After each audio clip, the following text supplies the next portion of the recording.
be seated. Good morning.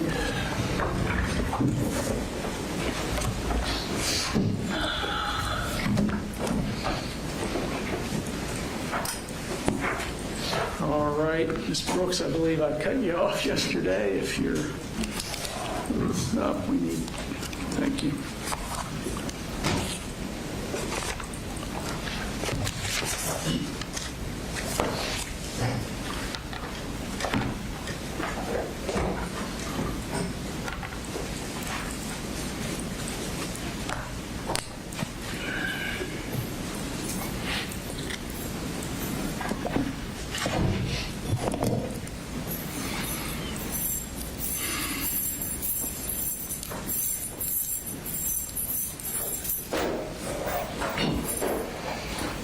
All right, we're all present now. Ms. Brooks, go ahead. Thank you, Your Honor. All right, Investigator Gilliland. So we kind of ended yesterday after talking about all the mass shooters the defendant copycatted in the steps leading up to the shooting. Did he also copy or mimic other mass shooters when he committed the mass murder at Apalachee High School? Yes, he did. Okay. So we're going to bring up this graphic. Can you kind of generally tell us what this is, and we're going to get into more specifics as we go through it. So this is a chart that was created. The left-hand side's gear, and so it's different types of gear that was present or used during the shooting at Apalachee. And then each column is a different shooter, ones that we talked about, one that we didn't really talk about. There's a check mark if each one kind of had the same thing. So if you look at the top column, an AR-15 firearm was used by all of the mass shooters listed on the chart. And then going to the next one, the .223 rounds was also used in all of the mass shootings. And specifically when we're talking about the type of ammunition used,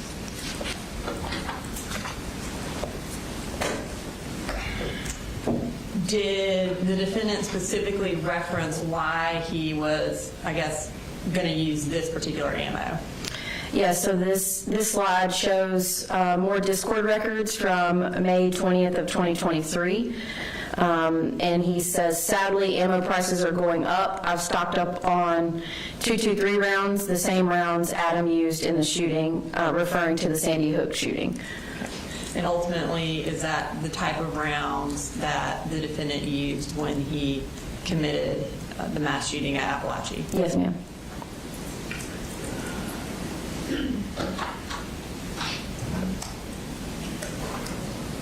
Okay. Going back to the chart, what's the next gear that the defendant used on September 4th? The next one down is 30-round magazines. There was a lot of discussion in different records in terms of getting 30-round magazines. Each shooter in the chart also used 30-round magazines. The next one down is vest. Each shooter had a vest or used a vest within the shooting. A vest was purchased by the defendant's father back in, I believe it was June of 2024. And ultimately it wasn't used in the shooting, but it was present in the house. And as far as we've earlier referenced the journals or the writings that the defendant made prior to the shooting, in one of his writings where he planned out the shooting, did he intend on bringing the vest to the school that day? Yes, it was in several drawings. Moving further, black backpack was specific in two of the mass shootings, the Parkland shooting and the Uvalde shooting.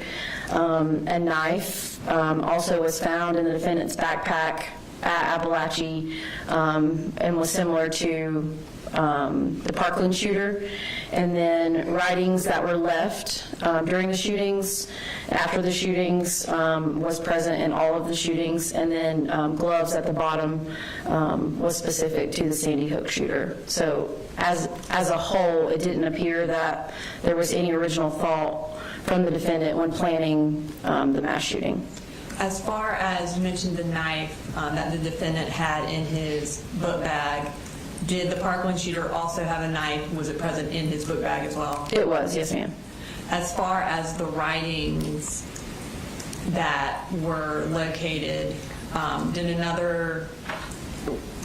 were writings located either at the scene or at the shooter's house after the shooting? Yes, in all these cases. in all of the cases, yes, ma'am. As far as the gloves, this was referenced earlier, but in the defendant's interview, did he give a description of the gloves? He did. And what color did he say the gloves were? In his interview, he said the gloves were purple. And is that a reference to another mass shooter? Yes, Kyle Rittenhouse also had purple gloves. What color were the gloves that he actually used? They were yellow. And finally, what is rim oil? It's a lubrication that you can use to usually clean firearms or use it to protect them from rusting after they've been fired. And did the defendant, was he the only one of these various mass shooters who brought rim oil to the shooting? Yes, that's correct. And can you explain this, based on your review of the records, was there a reason why he brought that? It appeared to be. So in the Google records, there were a lot of Google searches referencing gun jamming drills, what to do if your gun jams. And in a lot of the research that we showed previously yesterday, in a lot of those documents, it talked about a couple of the mass shooters experiencing malfunctions during the mass shootings.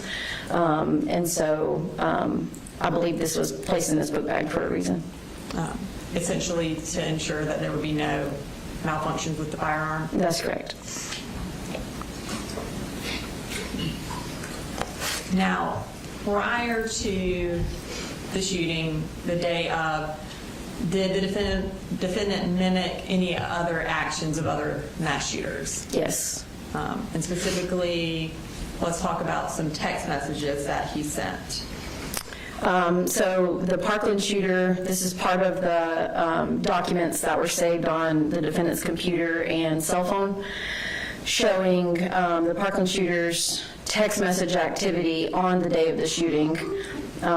So it says, only text to his ex-girlfriend were hello, and it's very important, and she didn't reply during the hour. And then at the bottom, he tells JT, which I believe was his brother, that he has something important, to tell him something important soon. So in the defendant's cell phone records, these are actually text messages to his dad. The top one says, I will text you in about an hour, and this was the day of the shooting at 8:30 a.m. And then 1 second after that, he says, it's important, so please answer when I do. So I found that these were very similar in saying that there was something important soon coming, and they were texting their loved ones. And both of these texts to loved ones, did they occur short in time before each of these shootings occurred? Yes, ma'am.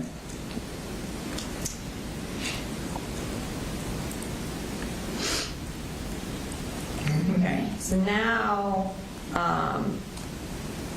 in addition to kind of copying text messages prior to the shooting, was there a kind of mimicry element to where the defendant staged or got ready for the shooting? Yes, and it was in the bathroom. And what did that mimic? It mimicked Ethan Crumbley, which is the Oxford High School shooter. Before we kind of get to the bathroom pictures and showing how they were mimicked, let's talk about what the defendant said about his plan to go to the bathroom. Did he have that in his original plans?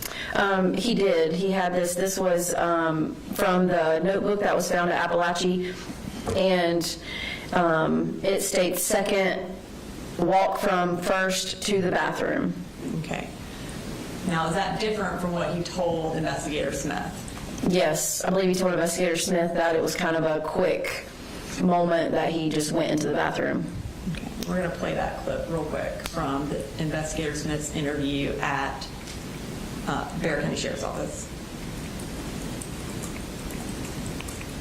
Already had the gun, it was just like that kind of a way that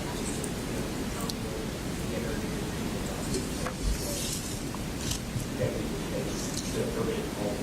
So I did that, and I walked out, and I would go for 5 minutes, in class. And that's when I was on the path, but like I quite literally just made a quick U-turn, just completely I went to the bathroom.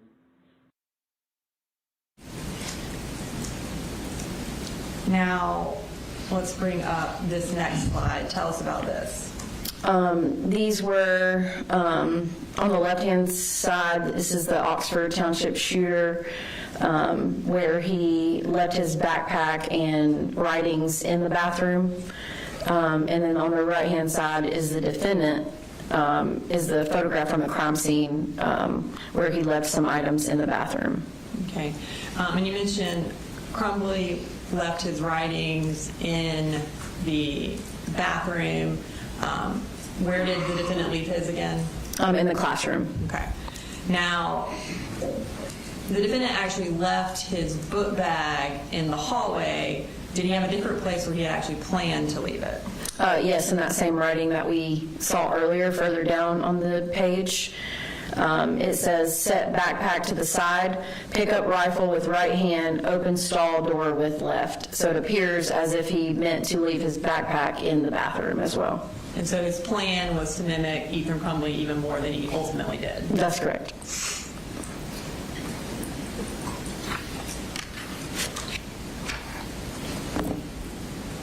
Right. Now, in the execution of the shooting and how he went about it, did it appear that he had a plan to mimic a different mass shooter for that? Yes. And who was that? The Sandy Hook shooter. And tell us what you determined about that or discovered about that. These are, again, Discord records back from May of 2023.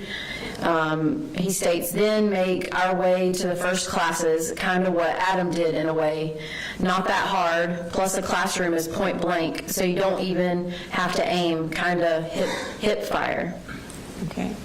And then we're going to continue on with those messages. Yes, still May of 2023. Most shooters fire a couple shits into random classrooms. They never go in, like Adam. I want to go in and stare at them, then fire. And Sniggles responds, me too, I want to go in. Also, shooting the door locks does work. I've tried it in an abandoned building before.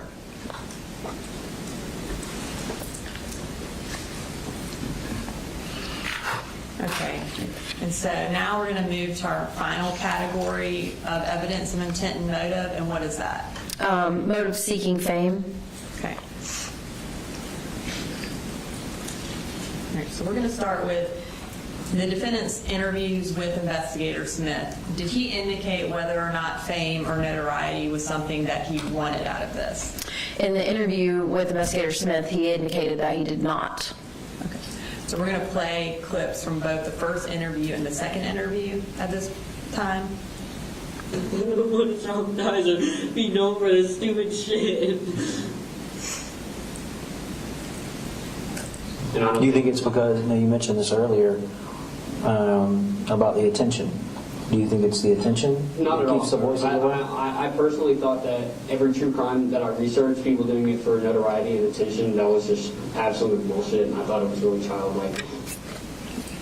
So in the interviews, he indicates that this isn't for attention.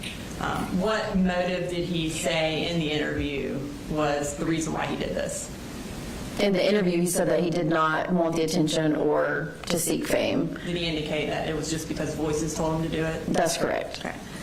In your review of the evidence, including the phone extractions as well as the phone calls, what did it appear the motive actually was? To gain some sort of fame or notoriety from it. Okay, so we're going to start with some more Discord records. Can you tell us about these? These are back from May of 2023. Says, so what school are we going for? Elementary, middle, high? Elementary, I think, would make history. And then a day later, the more fucked up, the more fame. Okay. Again, these are in 2023. He's waiting for the day I snap at culture, continue what he started. And then Smiggles responds, hopefully more people do it after too. He says, right, And she responds, yep. And then he says, I do hope I get recognized, though. In addition to these Discord records, did he also have a phone note on his phone that also indicated he wanted notoriety for this? Yes. Let's talk about that phone note. So this was dated, again, from the cell phone extraction from July of 2024, titled, says, maybe this is just incoherent rambling, but sometimes I wonder, after I do it, if the victims will visit me as angels. Not that I would be able to see them, but that they would be able to see me. I don't know, it's weird. I actually, really want fan art of that so fucking bad. So this is a little over a month before the shooting, and he is planning for fan art of himself. Is that correct? That's correct. Now, we talked about this previously, but he actually had phone notes from crews saved on his phone. Is that right? Yes, he did. So does it appear that he knew that phone notes get released in an investigation of a mass shooting? Yes. Does it appear that his motive for writing this was so that somebody would make fan art of him? Yes.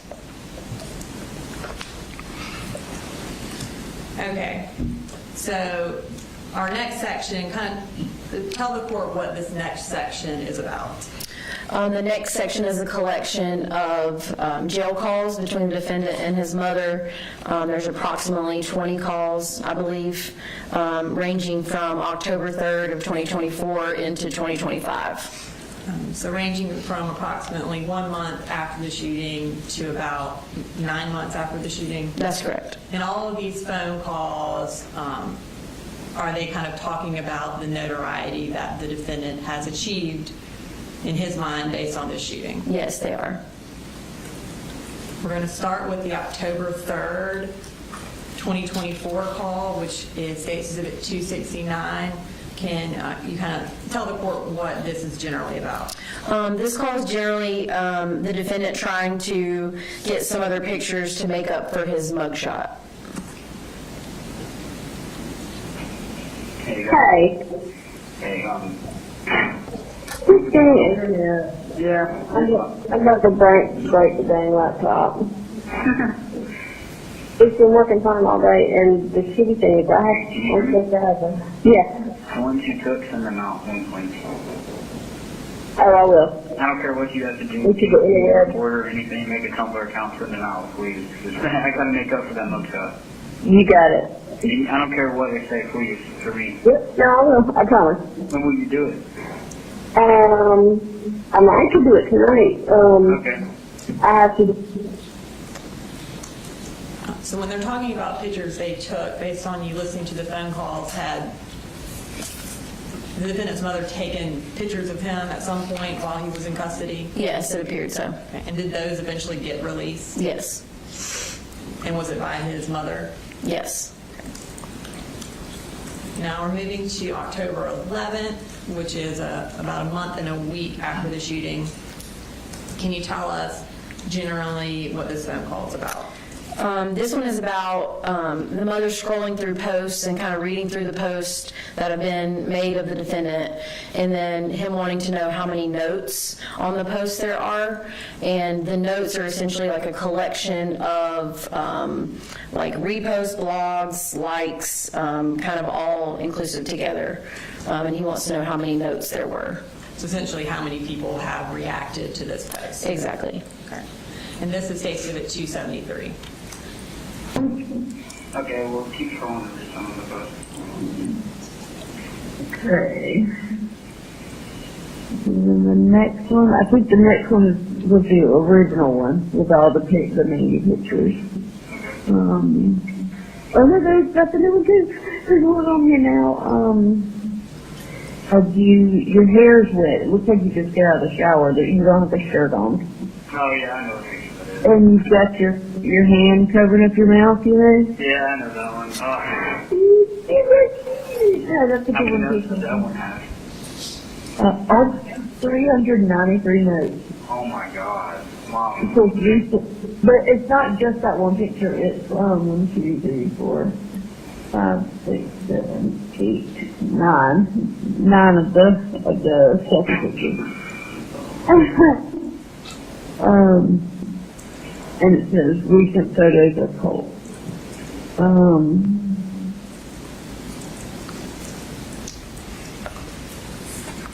All right, so we're moving to the next day, October 12th of 2024, and this is State's Exhibit 278. Kind of what is this about? This is about the defendant wanting to receive mail.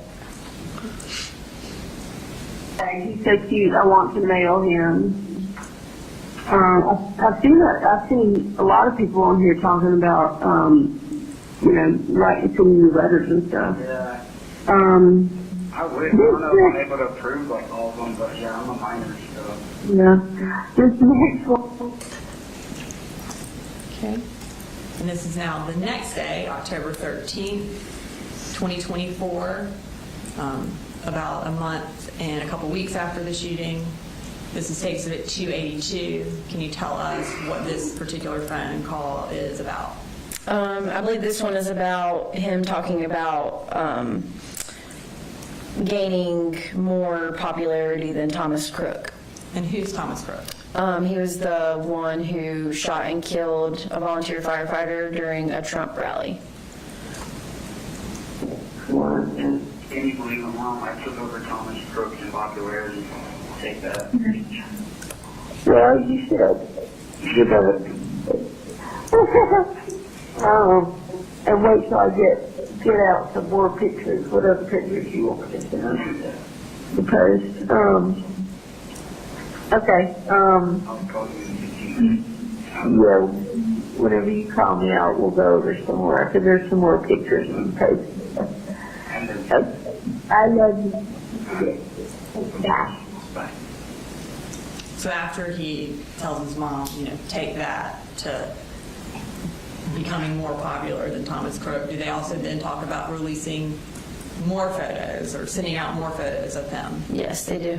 And again, based on your kind of research, what would be the purpose of them sending out photos of the defendant? In terms of just gaining some sort of popularity. And that would be within the TCC? Yes. All right, now we're moving to, we're still on October 13th of 2024. This is State Exhibit 281. What is this phone call generally about? They kind of talk about, there's a TCC quiz, which shooter has the most annoying fans, and then ultimately the defendant talks about being compared to being in the big leagues. And by being in the big leagues, like the big leagues of mass shooters? I guess if that's a thing. It's from that same person. It says it's like a quiz or like a thing. The TCC person has the most annoying fans that make you want to end it. And it's got all the different school shooters.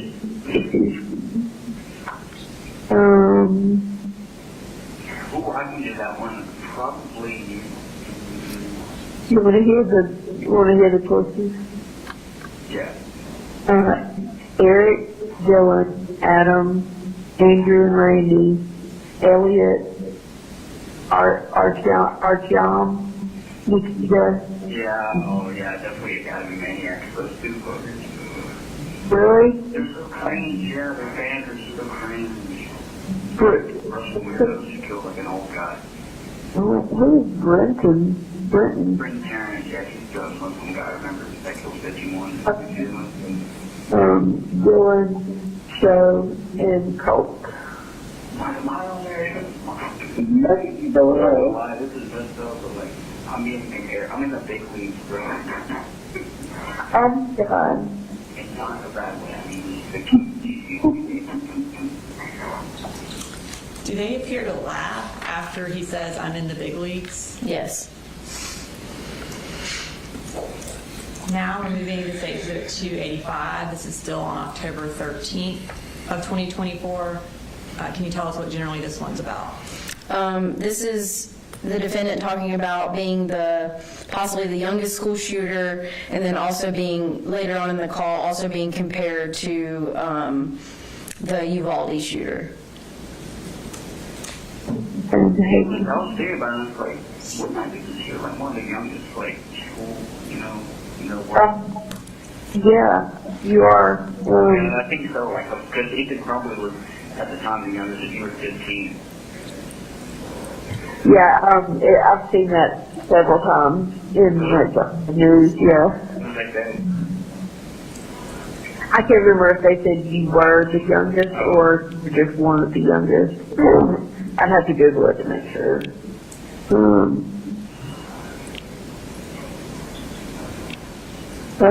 Here's a post 3 days ago with some of your selfies.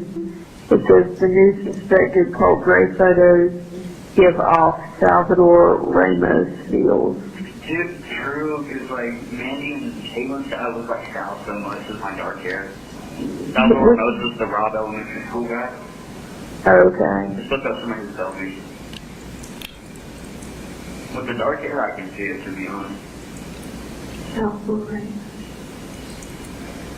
It's kind of weird, though, because I'm going to be honest, like, most of the TCC girls, like, who aren't, like, minors, they honestly give off really big pedo vibes, so I know they're probably having a fucking field day with me. It's messed up, but it's like, well, You have 1 minute remaining. Salvador Ramos really does look like you a lot. That's crazy. All right, so now we're moving to the next day, October 14th. This is State's Exhibit 286, and what generally is this about? This one is generally about the defendant asking if his mother has made a shrine of him yet, and about getting copies of photos and bringing them and printing them out. no, when I get the FaceTime, you can show me the art and stuff. Heck yeah, because then I can show you all the pictures. Oh my God.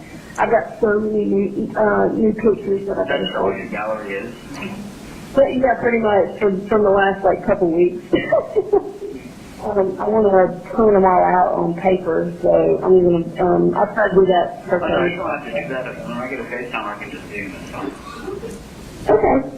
You don't want copies of them? Because I can make copies and bring them on Thursday. Yeah, that's fine. Well, I'm gonna print some out just for myself.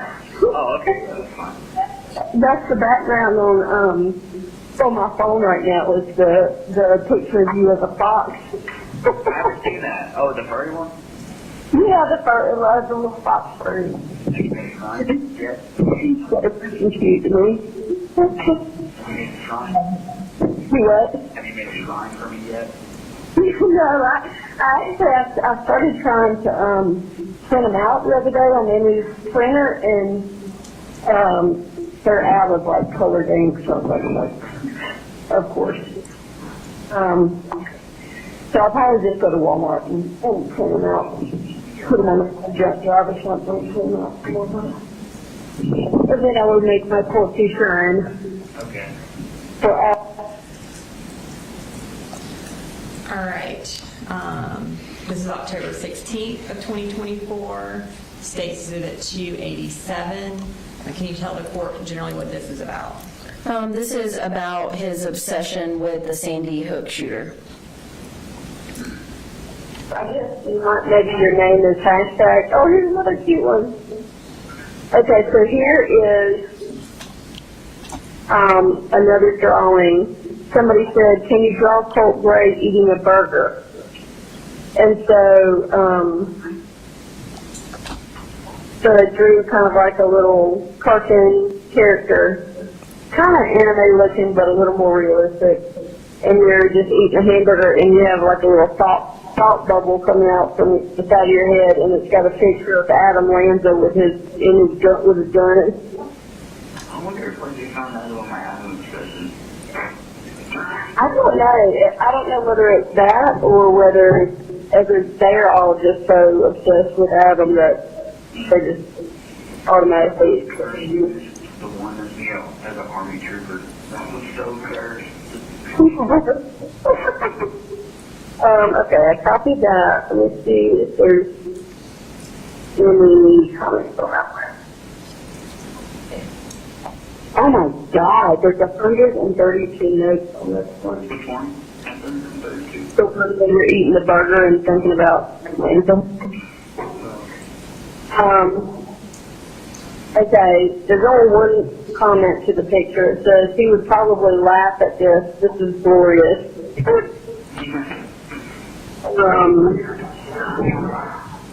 Okay, next one.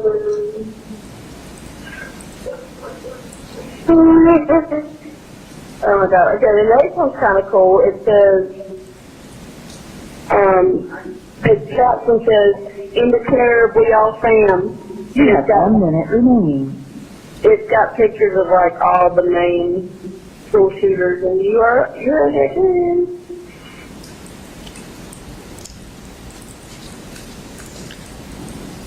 Okay, we're moving to the end of October 27th of 2024, close to 2 months after the school shooting.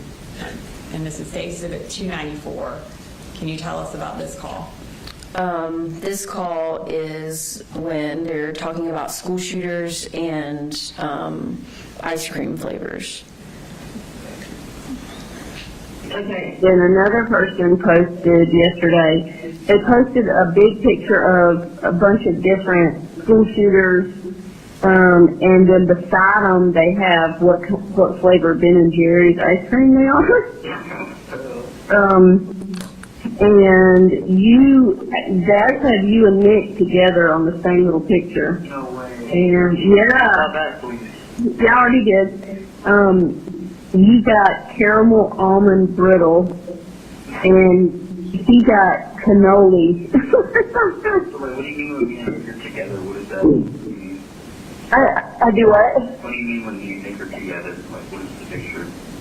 Well, it's like the picture has your selfie, and then below it, it has like a picture of him in court, and then out the side to the right, there's your ice cream. So like each little picture that the person has posted has two different people on each one, and you and Nick just happen to be together on yours.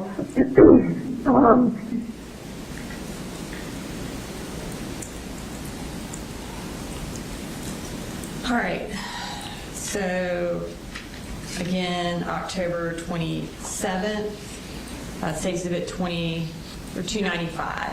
What are they talking about here? This one, they're talking about a BBC documentary. And is this something that the defendant's excited about? Yes.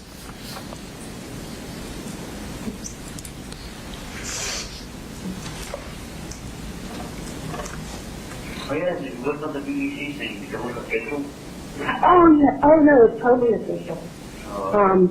Is this like a full-on documentary you're talking about? Yeah, hang on, I had it sitting right in the window. Because that would be crazy. Okay, I don't have time to read the whole thing, but Like, Michael Jordan type. I know. Okay, so it says, I hope this letter finds you well in the circumstances. I'm Harry, a producer working in the BBC's current affairs department and predominantly based in London. We've been closely following what is happening with your son You have 1 minute remaining. and his father over the last few weeks. Firstly, I wanted to say I know this will be an incredibly trying time for your family, and you may not feel ready to talk or tell your story, which I fully respect. But I will be upfront. Due to the extraordinary nature of what happened and the charges pressed against Colt and Colin, we want to produce a film examining this case. Therefore, we wanted to invite you to share your story with us. At this stage, all I'm asking for is an initial confidential conversation without any commitment to be filmed or take part further, to hear your side of the story and hear more about Colt. Yes. Go for it. Yes.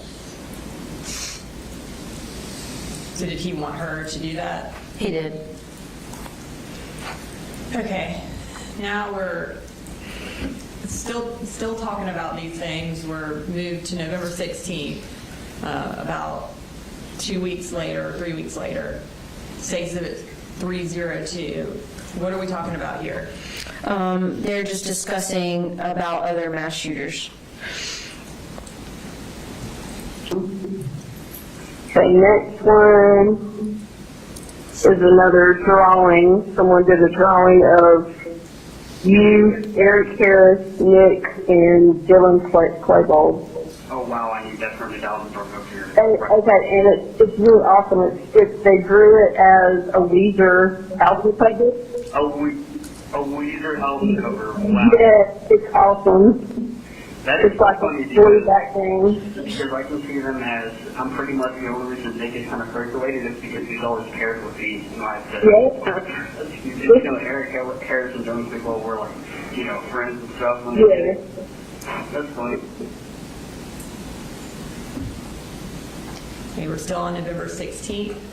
State Exhibit 303. What are they talking about here? This is when the defendant is asking to post photos from their FaceTime visits. And again, it's posting photos like on the TCC or to get to the TCC. Yes. Tell Mandy to get the info out there that I'm kind of, that I feel like people can relate me to James a lot. Okay. And, Yep. yeah. Yep, I'll tell her. I'll see her. From the FaceTime. From what? The FaceTime. Okay.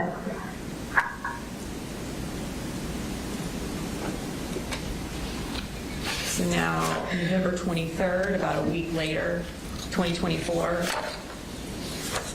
State Exhibit 307.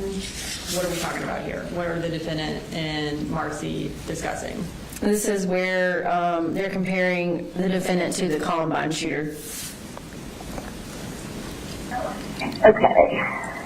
So the very first one that pops up is kind of funny. It's a picture of like an old living room, like looks like from the 70s or something.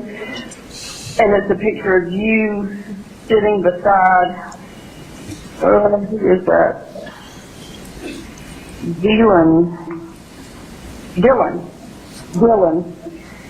Colt and Dylan, but y'all are sitting beside each other, and it says they're talking about the JQ.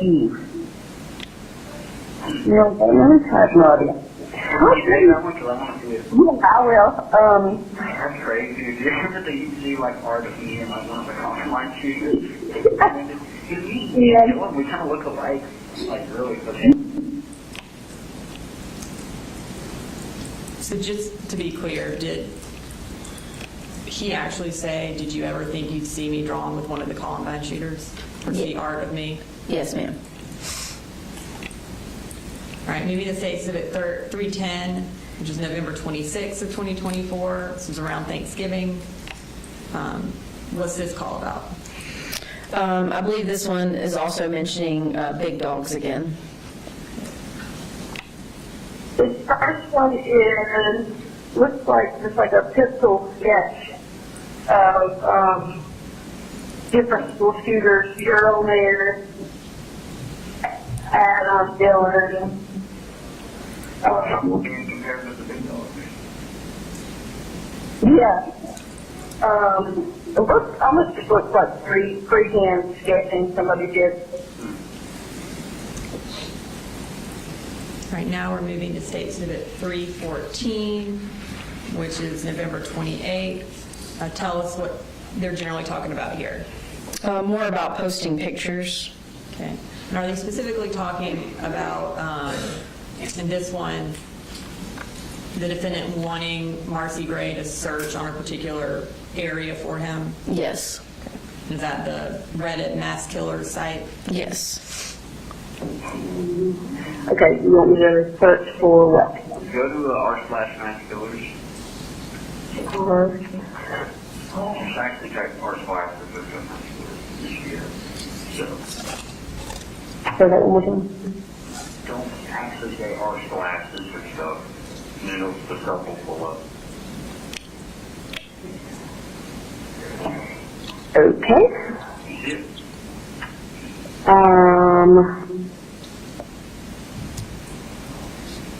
No. You literally just search it up. I did. So click on the search bar again, open the top right, and then search for my name. Just Colt Gray? No R? Okay.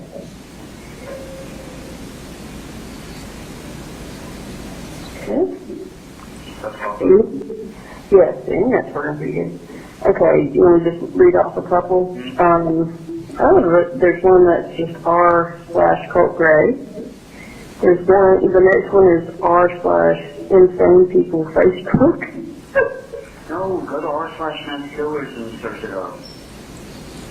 Because when you're a sub, if you're on the sub page, you're searching up stuff in the sub. Yeah, but I'm telling you, it didn't, when I typed in our mass killers, it didn't tell you At that. the top of r/Mass Killers is 185,000 members of the subreddit. Okay, spell it. Mass killers. Killers. Okay, wait, that's different. I was spelling it different. Killers with no space. Yeah, you're just like Killers. I thought you were saying masculars. Killers. Got it. God. That's not my fault. You're speaking clearly. Oh, yeah, Okay. there's some randomly going to tell you to search up masculine. Okay, there's no, Are you on the front page? I'm on the list of posts. Alright, so look the search bar again up there, and at the side of it, say r/Masculars. Say that again. Okay, Say r/Masculars in the search bar.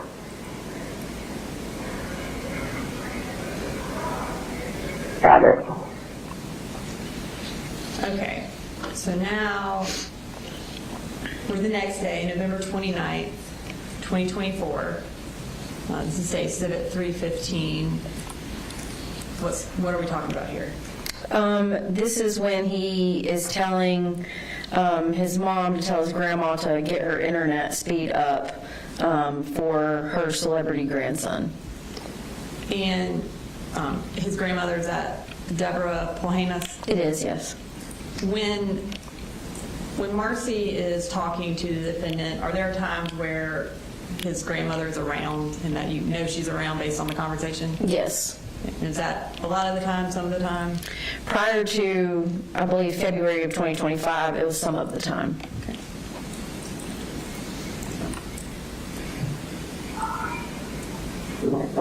Children.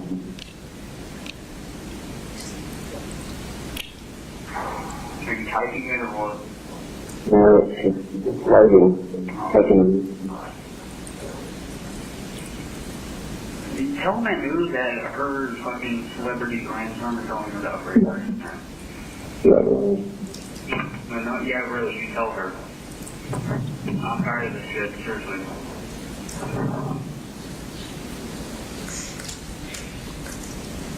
All right, so now we've moved a couple of months. We're in January 27th of 2025. It's almost 6 months after the shooting. This is State Exhibit 326. What are we talking about here? They're referencing a couple of other shooters as corny. Okay, next one, 3 days ago, it says, now with the 2 new corny ass shooters, I'm starting to appreciate Colt more. Oh, shit, bro. Corny, I'm not fucking shooting, bro. Yeah, there's a, yeah.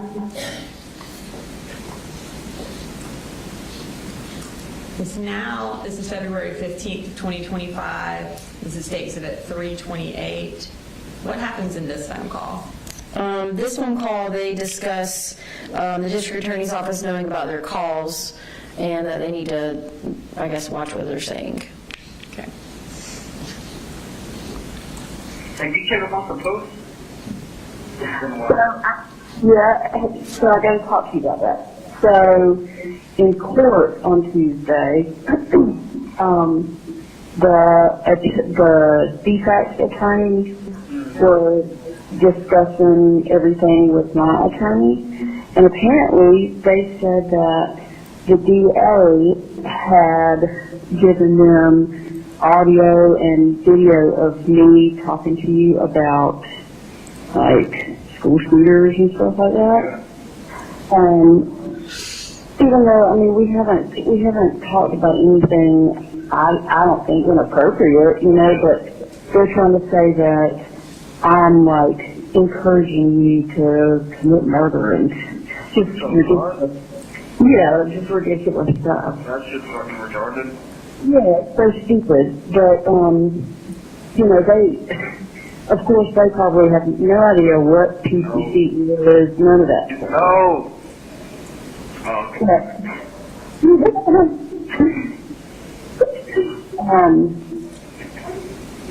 So anyway, Regardless, figure with you. what am I saying?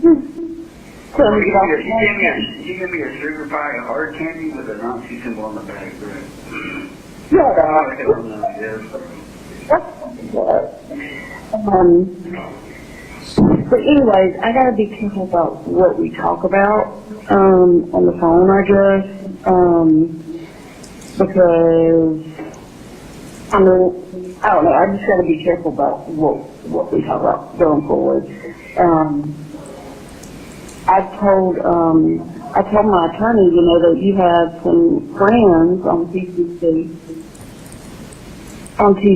that, you know, you were really close to you, and so I was just keeping y'all in contact, and I mean, nothing that was shared between y'all was inappropriate in any way whatsoever. So, just for the record, for the video that they're recording of us right now, I'm in no way encouraging my husband to commit murder or any ridiculous stuff like that.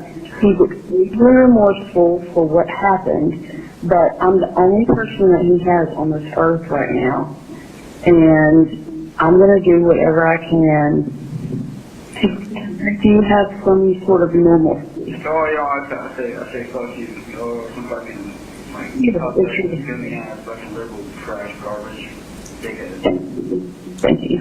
So, That shit is so fucking lame.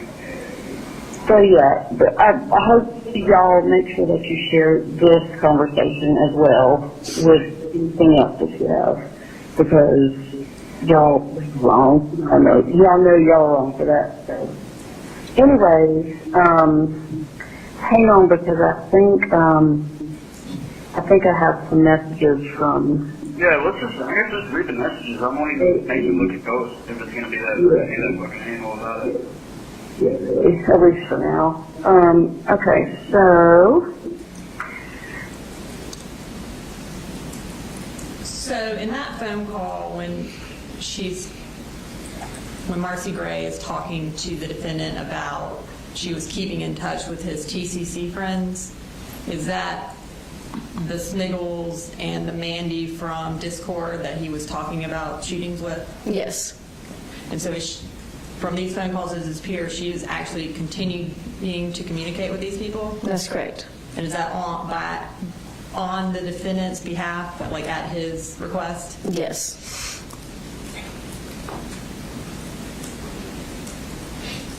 Okay.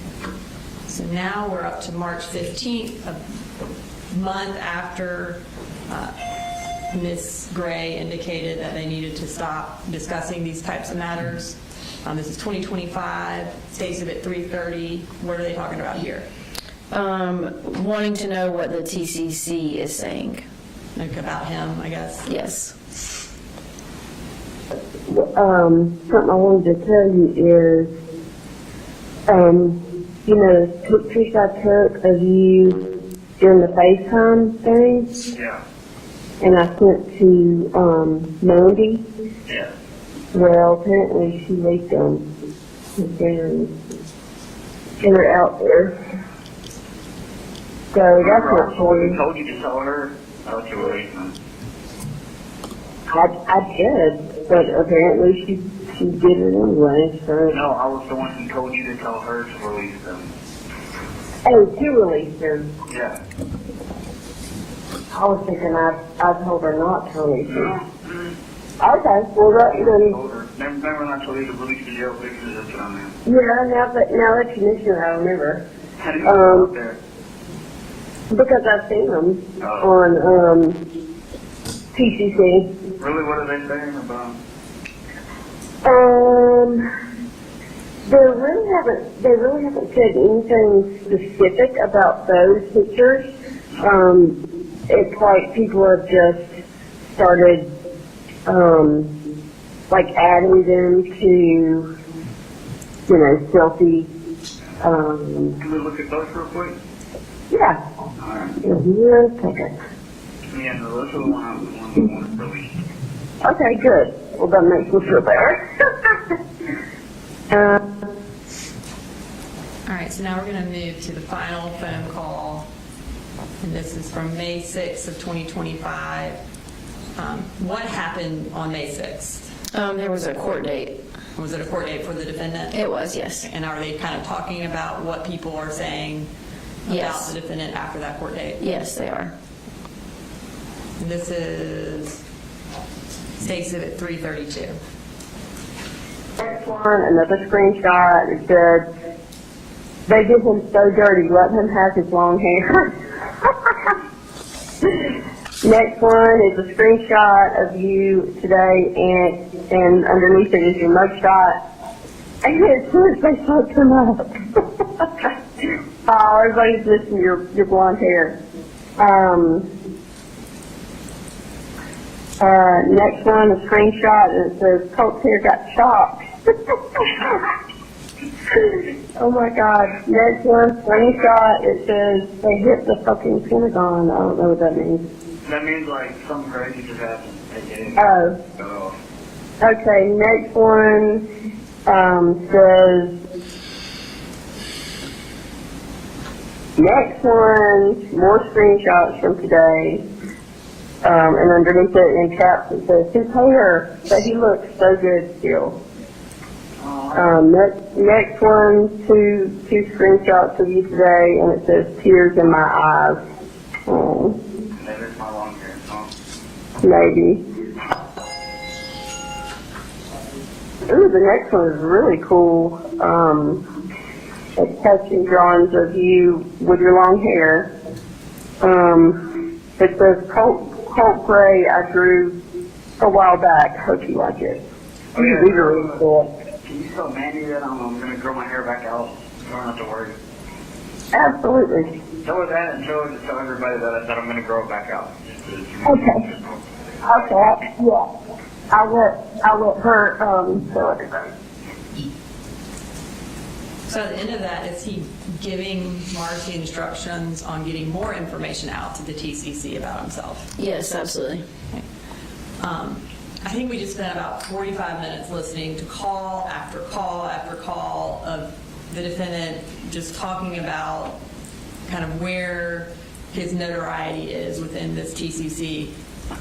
Is this just the tip of the iceberg? Is this all they talked about every time they talked? Yes. Okay. Do they appear to ever get tired of talking about it?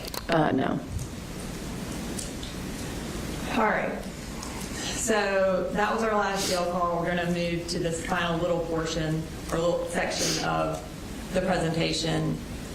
In addition to all these jail calls and Discord records and phone notes where he's talking about being famous because of this, what other evidence was there of this motive of seeking fame and committing this mass shooting? There were a couple memes that I added to the presentation. Okay. And were these memes that the defendant had saved on his phone? They were, yes. Okay. What's this first one? This first one is a photograph of David Hoggs, who was one of the survivors of Parkland. And he was very outspoken and became like a gun rights activist after the shooting. And the meme says, "I'd like to thank my dead classmates for giving me my dream career." And then this final meme that was saved on his phone, what does it say? It says, "If you do right, no one remembers. If you do wrong, no one forgets." I don't have any further questions for you. Cross, Mr. Allen.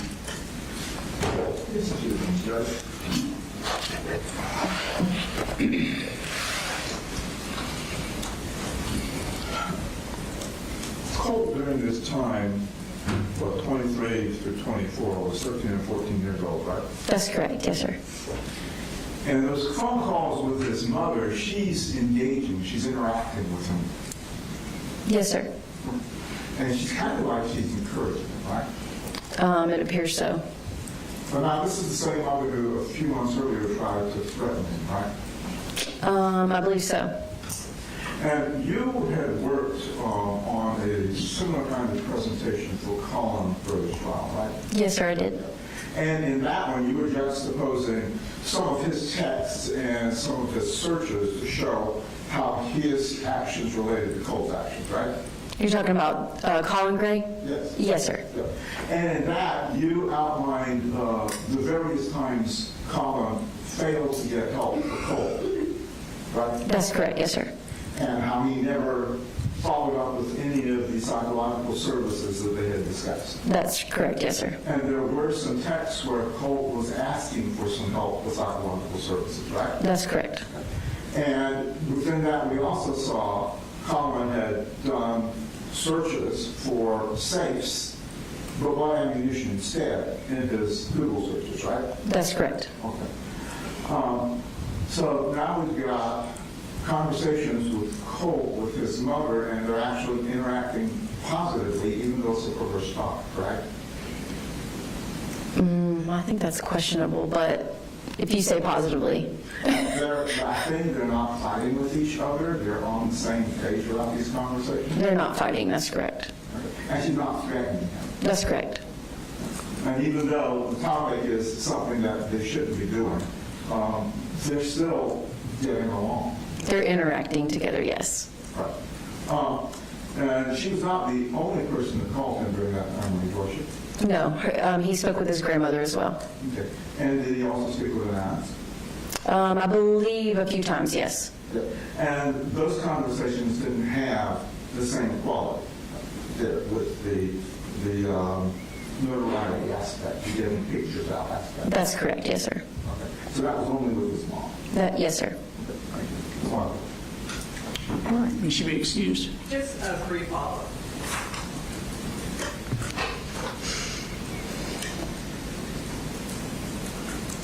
Mr. Allen characterized their interactions between the defendant and Marcy as her encouraging this behavior.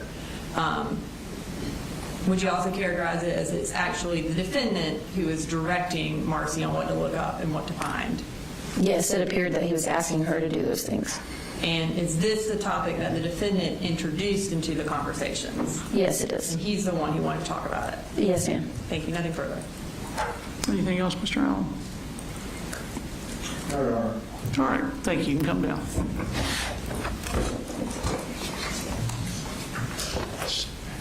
Does the state have additional witnesses? All right. State rest, why don't we go ahead and take 10 minutes and then we'll proceed with whatever the defense has. I did have a witness that we were going to hear about soon, and I have not yet gotten a link to it to him. I'm being told it was sent yesterday. If you want to step into the office, I'll put you with Mandy and we'll make sure you get it. Is that going to be the first witness? Yes, sir. All right, we'll set Zoom up as well.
better here or there for the microphone? With the state's witness, they did it at the table, but honestly, wherever the witness can hear you best, I'm fine with. I'll try over here first.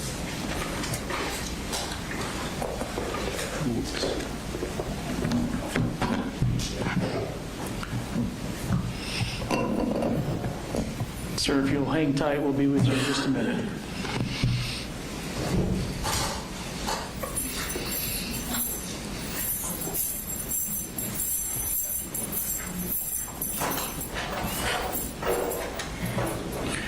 All right, for the record, we're all present.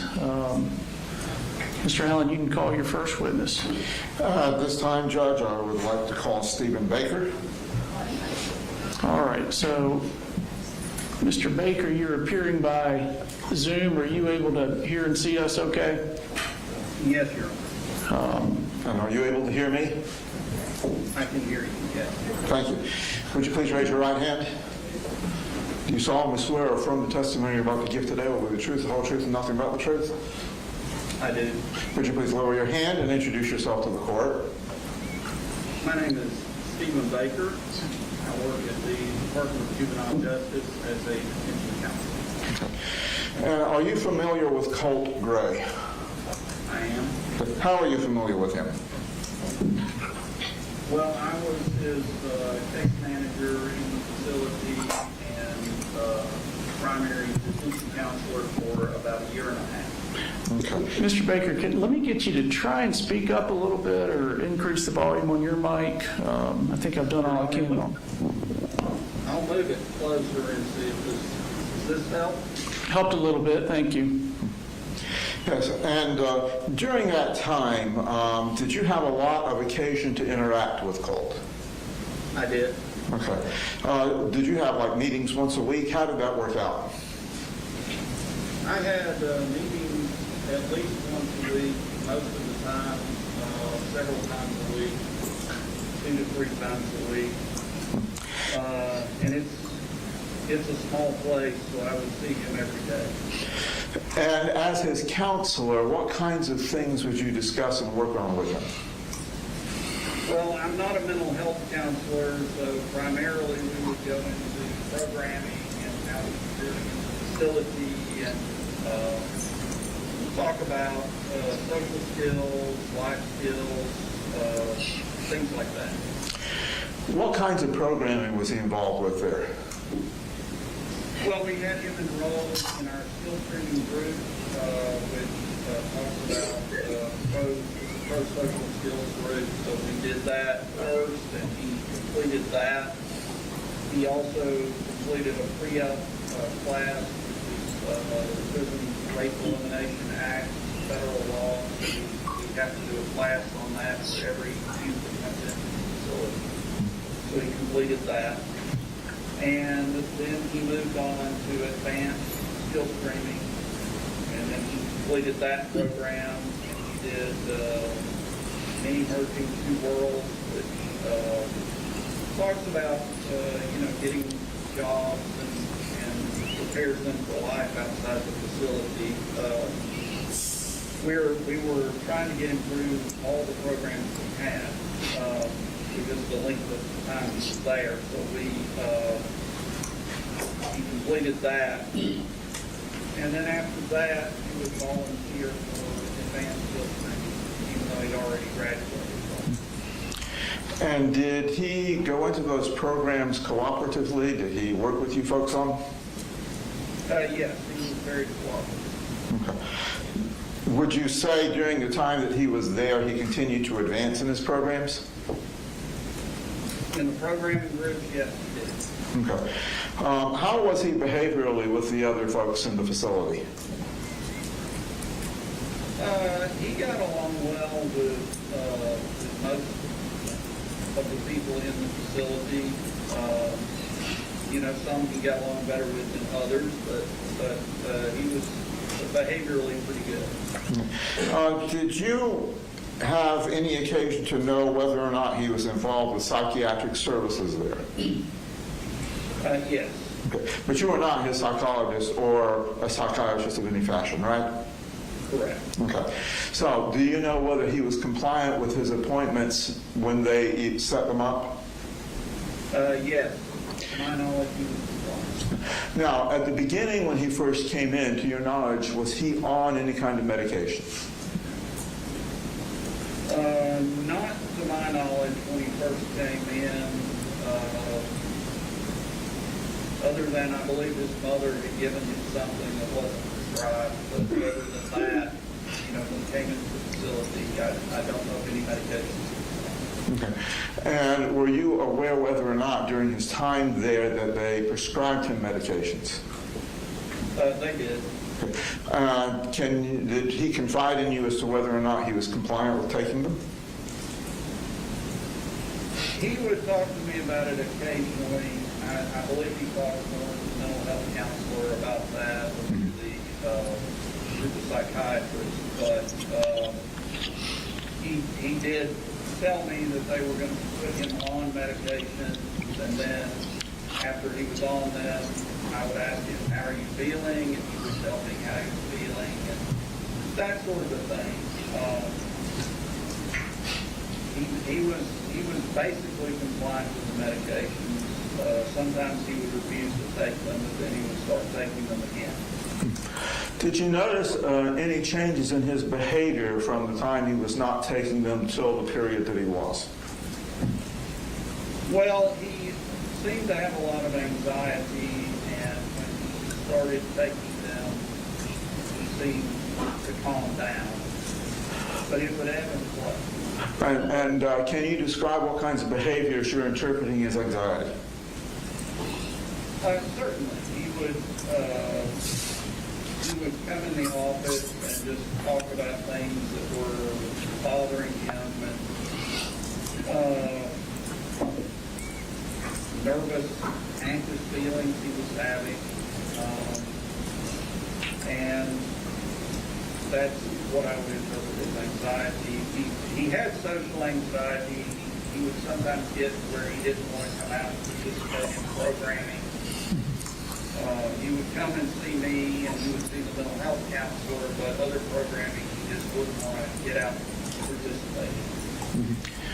And during the time that he was going to the mental health counselor, was it your observations that he went on a regular basis or not? Yes, he went on a regular basis. Okay. And he's no longer in your facility, is that correct? That is correct. Do you know the reason that he was transferred to a different facility? I don't know all the reasons. I do know that one of the reasons is because we had lost our mental health counselor, our full-time mental health counselor, maybe a couple of months before, and it was really felt that he needed a mental health counselor, someone that was full-time, because he would come see me, but I'm not a mental health counselor. So I know that part of the idea was to move him somewhere where he could get more intensive mental health help.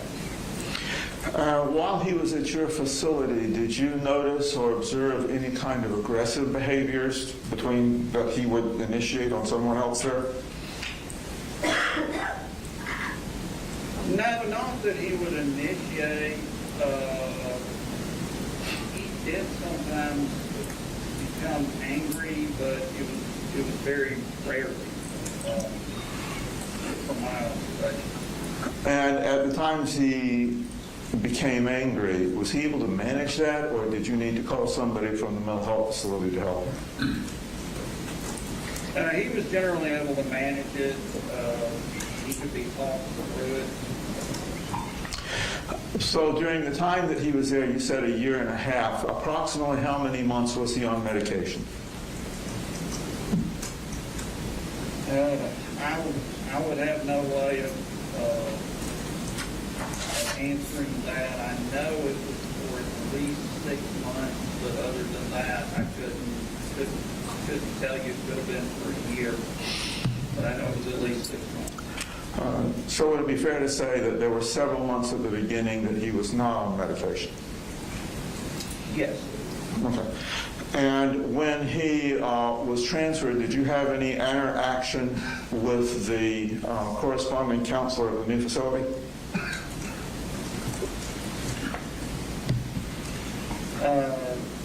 I talked to the, you're talking about when he was transferred this last time. Yes.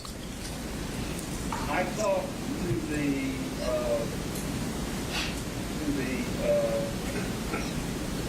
I can't recall the title, but it's not my counterpart. But it's like the person who's in charge of programming, and I talked to them and had interaction with them. Yes. And did they indicate he was settling well in his new facility? Yes, they did. Okay. Do you have any concerns that he would not be continuing to do well in his new facility based on your experience with him? No. Okay. Thank you. That's all I have, Judge. Cross. Thank you, Your Honor. Mr. Baker, can you hear me? I can. My name is Brad Smith. I'm with the District Attorney's Office. Thank you for being with us today. When you said you were Colt's counselor, do you have a time frame of when you first met him and where he was his counselor? Yes, I believe it was around April the 9th of 2024 when I first met him. Well, so he didn't go in until September of 2024. Okay. Then my time is off. Do you think it was April of 25? No, because I don't know the day that he was initially locked up, but he came to us several days after that, so he could have been early on. Okay, so you were in his original, where he went to originally after the incident? No, I was, without going into detail, I was in the facility he went to after he went to the original place after the incident. Okay. And you think that was around April? Well, obviously, I'm incorrect about the date. If that's not when it was, I'm trying to do it from memory. Oh, that's fine. I'm just curious because I know he moved around, and we're trying not to for the judges. We're trying not to name places where he is. I know he moved around from different facilities. I'm just trying to pinpoint what time frame you were involved with this. I know that it was fairly early on after the incident that he came to. Okay. Did you know why he was in there? Do you know what he did that caused him to be confined? I did. Okay. And have you seen, I know you're on Zoom now, have you seen the state's presentation of evidence over the last 2 days? I have seen some of it. I've read reports and I've also watched some of it. Okay. So are you aware of the evidence we presented about communications Colt had when he was in jail after the incident? I am. Okay. Are the rules based on communications in and out, are they basically the same for each facility? They are. Okay. And would those communications, are there certain rules about them and protocols about what would be appropriate communications in and out towards the children that are in your care? Yes. And what would those rules be in general? I know you don't have it in front of you, but just in general, your knowledge of that. Well, we have policy and rules on that. I mean, in general, everything the kids say, is recorded. So in general, they are cautioned not to say things that would be inappropriate or that would, just things that would be inappropriate. They're cautioned not to talk about their crimes and that sort of thing. Do you limit who they're allowed to talk to? Yes. And who is that? Go ahead, I'm sorry. I'm sorry, they can only talk to people on their approved contact list. And would fans of school shooters be people that he would be allowed to communicate with? Absolutely not. Okay. And so if he were to be finding ways to get messages to those people, that would be skirting your rules, wouldn't they? It would be. Okay. Do they have certain rules about what is allowed physically to be brought in to the facilities? Yes. Okay. And is he allowed to have personal effects in his cell? Or, cell's probably a bad word, room he stays in? He's allowed to have some items, not a lot, that they can have a few photos and a few other items, but basically what they have is what we give them, not personal effects. Okay. And these photos he is allowed to have, are they allowed to bring in offensive or violent content photos? Absolutely not. And do y'all generally screen for those things? We do. Okay. Would he be allowed, as part of your rules, to have photos of other school shooters on his walls? No. And how would y'all screen for that generally? Well, if photos are brought in, they are checked by someone in security, different people that would check, but they will be sorted through and checked, and then there are room checks that go on where they will go in the room and check to see if contraband is in the room. So, And that's the way. if a person in your facility was trying to get around that and pick particular photos that wouldn't be as noticeable, would that be trying to skirt the rules? It would be. Okay.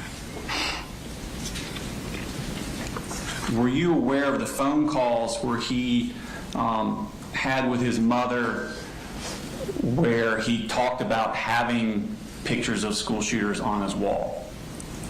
I was not aware of them until after they had happened, and he was no longer allowed to talk to his mother. Okay. So at some point, y'all cut off the communication with his mother? That is correct. Okay.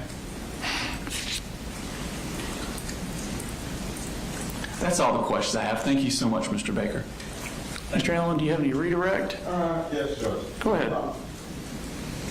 Was his room screened and searched every day, or at least on a regular basis? Mr. Allen, I'm having trouble hearing you. Sorry, I turned off the microphone. Was his room screened or searched or swept on a regular basis? Security does a check. I'm not sure. See, I'm not in security, so I don't know if they check the rooms every day. That may be so, but I know that they get checked on a regular basis. And do you know whether or not any contraband or inappropriate pictures was found in his room? I do not know. Okay. And nothing was ever brought to your attention then, I guess, about them finding something in his room? No, not that I recall. Would it be part of the policy that if something were found in the room, they would report it to you as his counselor? No, they would create an incident report, but that doesn't mean they can report it. Okay. Would you be privy to the incident report? Yes, I could look at the incident report. Okay. And right now, do you recall any incident reports that were filed with any rule breaking or contraband in his room? I do not. And you had indicated that the calls with his mom were cut off. Do you remember what time range that was, after how many months he had been there? I don't recall. Okay. Thank you. That's all, Judge. Anything else, Mr. All right. Mr. Baker, thank you. You are free to go. Thank you. All right. Will we need Zoom anymore? Not for me, Judge.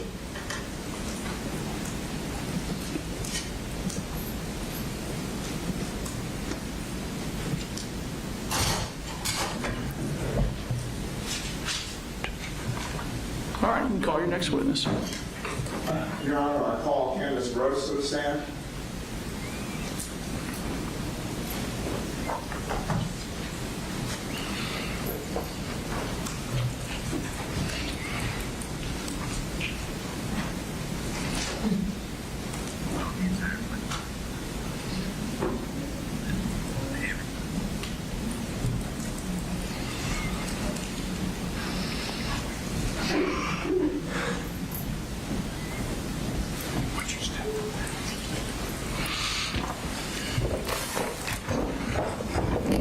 stand and raise your right hand. You solemnly swear or affirm the testimony about to give today will be the truth, the whole truth, and nothing but the truth? I do. Please lower your hand, be seated, and introduce yourself to the court. Hi, my name is Candace Brose, and I currently serve as the State DFACS Director and the Commissioner of the Georgia Department of Human Services. Now, Commissioner Brose, how have you gotten involved with this case with Colt Gray? I became involved with this case when he was placed briefly into foster care. And do you remember approximately what time range that was? He was placed into foster care on October 6, 2025. And as a director of DFACS, is it normally within your purview to deal directly with the children in care? No, I took this particular case for various reasons, but mostly due to the legal complexity of the matter, a companion case that we had, and conflicts at the local offices and state office. Did he also have any siblings in foster care? He does. And how many does he have? He has 2. Are they a brother and sister? They are. Okay. Are they still in foster care? They are. So would it be fair to say there is a pending foster case with the Gray family? Yes. Okay. Does that, the dependency case, does that cover both Marcy Gray and Colin Gray? It does. Okay. And what were the basic allegations that brought Colt to your attention? Colt was placed into emergency custody by a juvenile court judge in Barrow, and the concern was that his mother was violating a court order with ongoing contact by making decisions for him while in juvenile detention. And the child who is in the custody of DJJ, what's the complexity with regard to who the actual legal custodian is?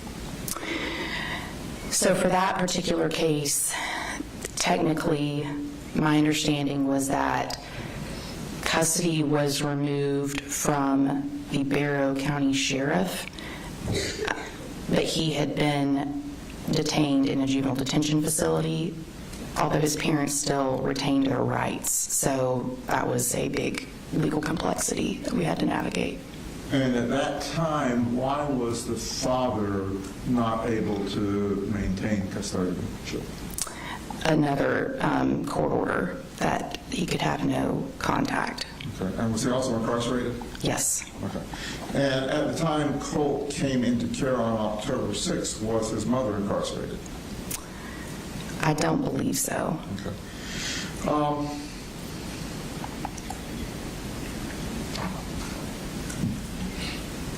With the current open DFACS case, are there any ramifications that still potentially impact Colt? Yes, there are many. Okay. And without belaboring the point too much, can we kind of get to what are the main concerns that you and the department have regarding the Gray family, both with Colt and his brother and sister? Their parents had extensive history with our agency over several counties over the years, recent years. And we also have that open foster case with his siblings. Over the years, we've had difficulty getting compliance from the parents, but primarily from their mother. And that is a big issue right now in the foster care case. And you said there's extensive history. Does that history mean that the children were brought into foster care previously? No, they weren't, but we had involvement in that. We had to make safety plans, service referrals, accommodations with what parents could actually provide, caregiving capacity based on the allegations at the time. And in your capacity as director, do you have access to that history and all those files? I do. Okay. What kinds of parenting issues involving Colt, as well as the others, were raised in some of those files? So some of the earliest information we had concerned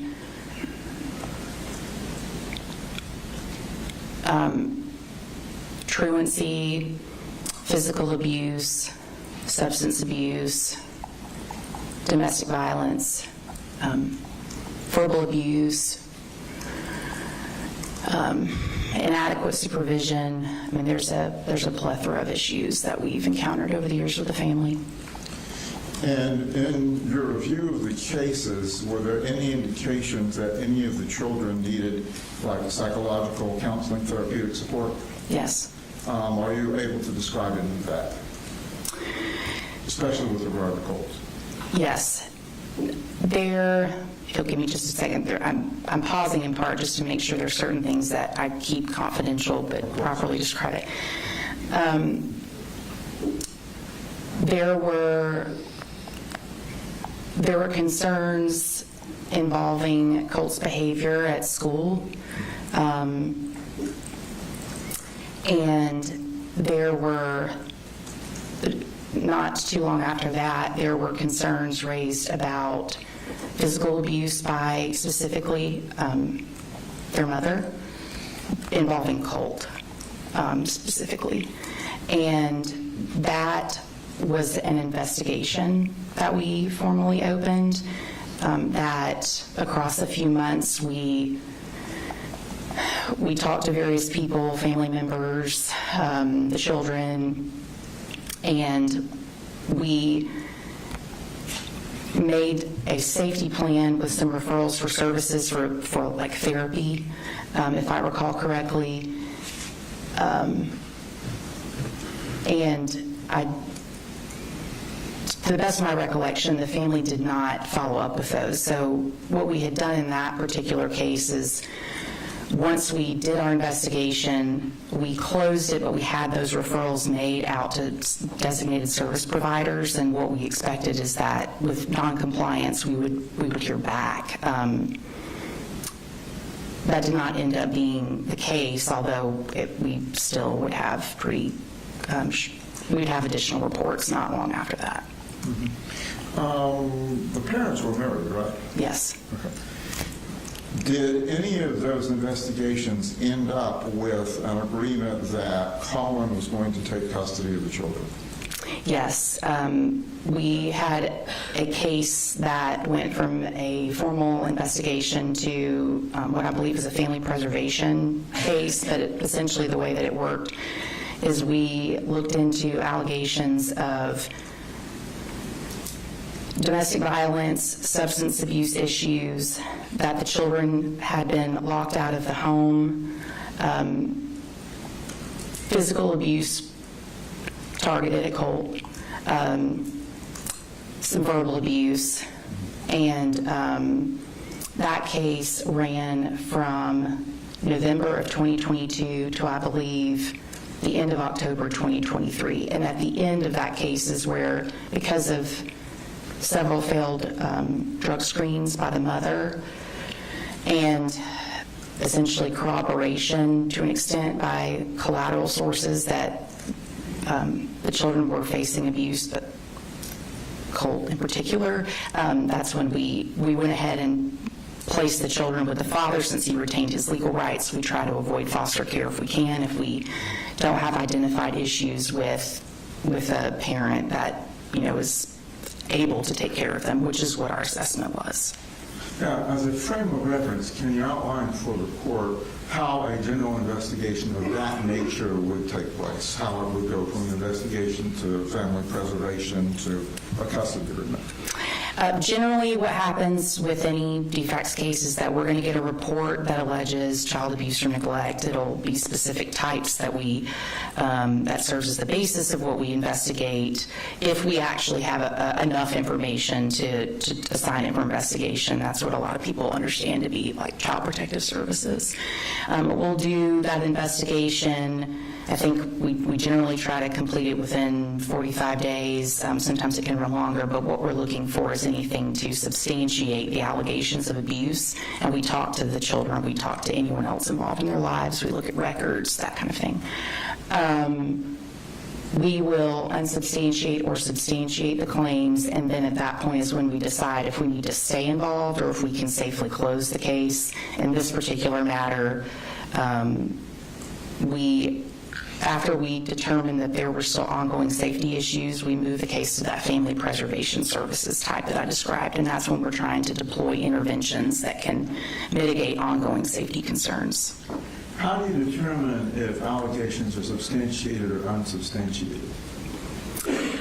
It's going to be a combination of sources. So we're going to look, we use a preponderance of the evidence standard, but what we're looking at is information that we gather from the children, from family members, from parents, records, like school records, medical records, different types of interviews and written sources to look at that and see if it meets the standards of the allegations that were made, but we may also uncover new allegations that, based on the evidence, we end up substantiating.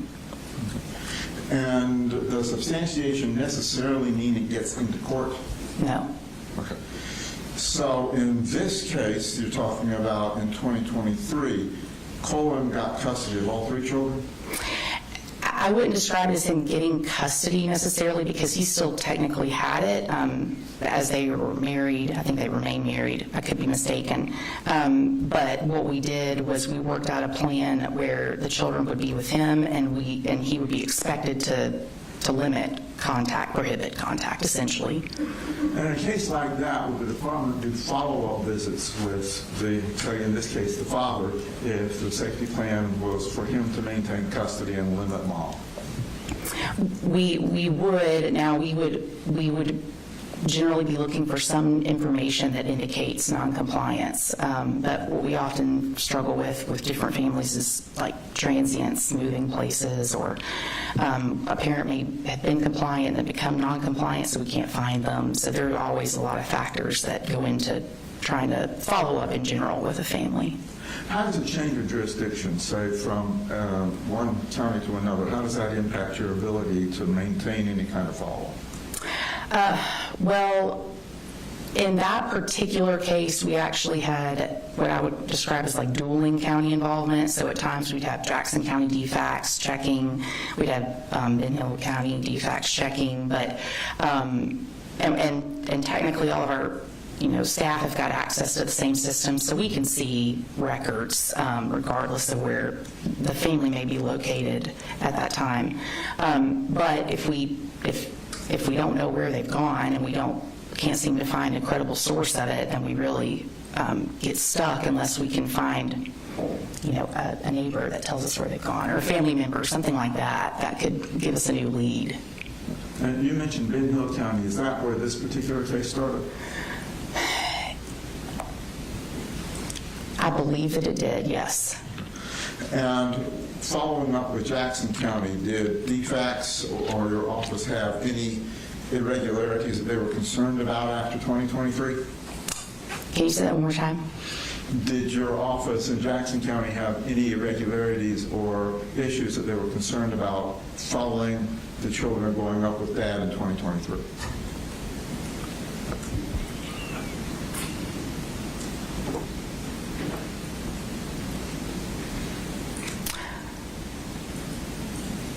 I can't readily recall anything. I think that because we had done pretty extensive work with the family, and we had this understanding that their father would continue to be making caregiving decisions, that's when we felt like it was safe to close the case. We hadn't gotten any reports. I don't believe we'd gotten another report for the lifetime of that case, in fact, and that ran from, again, November 2022 to, I think, when we closed it technically on Halloween 2023. And the case then that brought Colt into care on October of 2025, was there an open DFACS investigation on the other children prior to him being involved in it? Yes. And how did that happen? The children came into foster care at our request on September 5th, 2024. So was it directly related to the shooting at the school? It was, but also because of the prior history of the family, it became pretty clear to us very quickly that the mother was still very involved in their lives, and the severity of the issue meant that we went ahead and requested custody. We also couldn't, we didn't feel that we could vet alternatives to foster care, like family members and others, quickly enough, and there were some concerns, so we went ahead and requested emergency foster care. And that was a month before you brought Colt in? No, so his siblings entered foster care September 5th, 2024, and then Colt was placed in foster care October 6th, 2025. Okay, so that was over a year. Yes. Okay. And in that intervening year, did your department have investigations ongoing that raised concerns to you regarding both those children and Colt? Yes. And what kind of concerns were those? There were various concerns. There were concerns about inadequate supervision, inadequate, food, shelter, medical care for all of the children, educational neglect, ongoing substance abuse, in particular by their mother, threats that she made against Colt in particular. I mean, there was a significant amount of concern that we had to look into. And at that time that you brought the other children into care, was the department aware that Colt was in DJJ custody? Yes. Okay. Was the department aware that Colt and his mom were having regular communications during that time? Yes, we were. How were you made aware of that?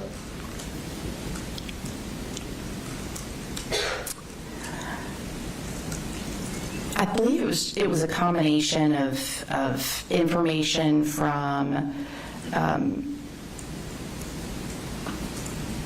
perhaps Colt's counsel or a guardian, perhaps it was actually a guardian ad litem that had been getting reports of his mother's contact with him in the facility and concerns about the content of some of their calls in particular.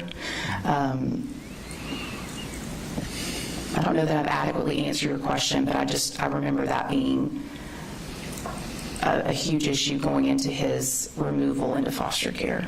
And did the department have a position on whether or not contact should be maintained between mom and Colt? Our position, at minimum, was that she was expected to comply with a court order, and I believe the court had issued a no-contact order between her and Colt in early July 2025, maybe end of June, somewhere around that time. There were concerns then about the calls that were being made, the content. Colt was not doing well, and there were concerns about her involvement, pushing him toward an inability to progress in some of his care at the facility. And when you became his temporary custodians, did the department get access to information from DJJ on his medical and mental health issues? Yes, we did. What kinds of mental health challenges did they communicate to you that he was having? The records were pretty extensive that they provided to me to review. So what I could see was that from essentially intake when he arrived for detention, he was getting workups. He's being fully evaluated for general health concerns, vision, like a well check, dental care, and then mental health. needs, and that's where, not too long after intake, within a few days after intake, he was describing what he said he believed were undiagnosed mental health issues, and talking about, some of the prior things he's experienced, things that he was experiencing then, suicidal ideation, self-harm, and that the self-harm too was pretty quickly documented in the records. They could see that he.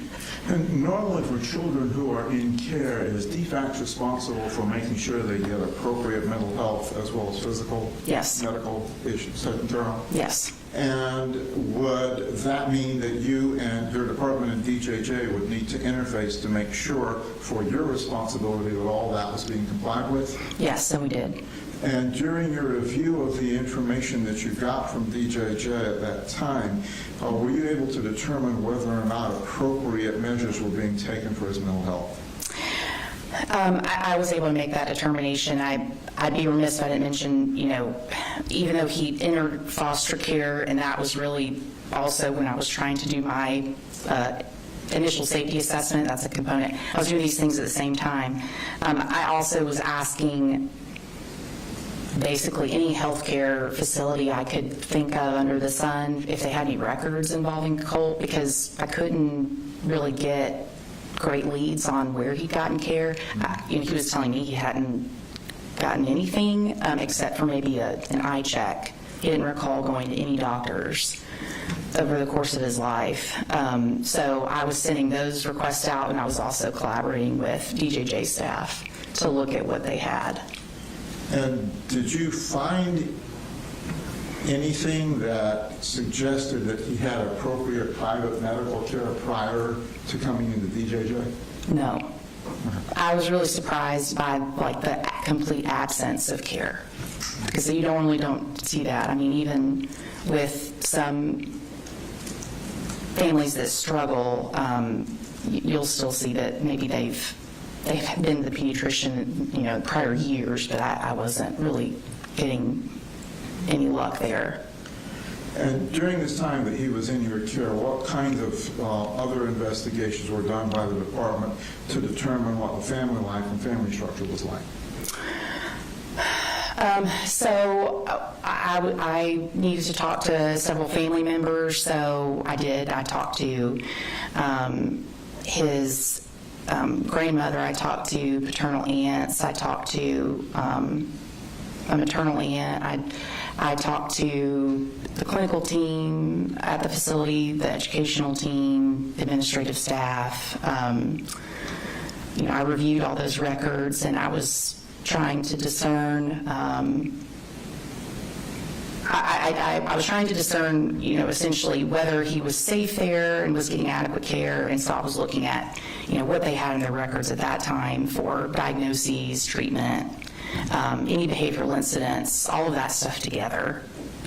Now, when you're assessing a case for safety, particularly with regard to medical, does the department take into consideration things like failure to provide treatment, failure to provide medical or counseling services if the child looks like they need it, failure to do dental and eye exams? Do they take that into account when they're determining what is neglect and abuse? Yes. So those are, we have various categories of child maltreatment, and generally they're going to fall into, abuse, neglect, or other.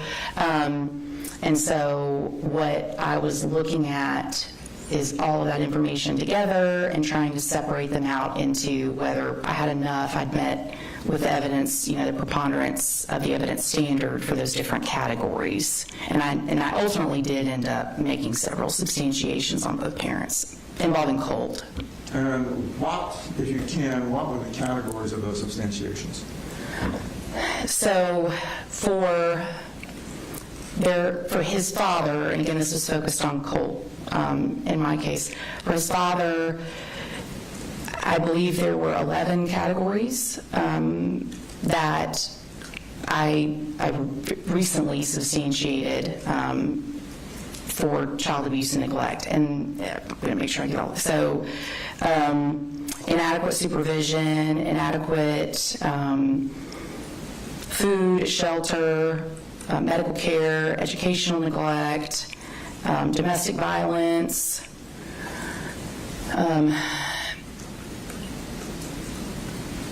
lack of psychological care. Let's see. There's a category for gunshot in our maltreatment codes, and that describes if a parent fails to adequately secure a weapon and it discharges. There were many poisoning. That's one that I substantiated on the father and mother. But overall, across those, and I would have to look at my notes to remember all of them. But I believe Colin had 11 different categories across abuse, neglect, and other.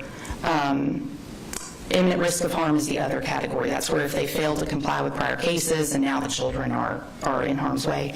Marcy actually, I think, had 12 substantiations, so more than Colin, and the reason for that is that I found enough evidence that she was physically abusing him. There were several sources that got into detail about how he was the target of her ire for various reasons over the years.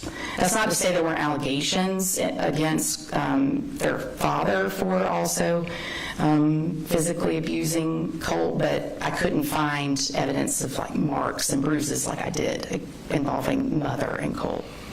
Now, part of, as I understand it, the case manager's job is to go out and see the child as well as work with the parents. Did you ever go out and visit Colt? I did. Okay. How many times? Do you recall?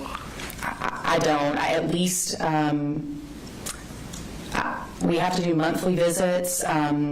Just depending on when it was, I would do monthly, sometimes twice. I think for the month of November, I ended up that my visit was like at the tail end of October and then beginning of December, so I didn't technically see him in November, but we also would talk on the phone and I would stay in contact with with the staff there to make sure that he was doing well.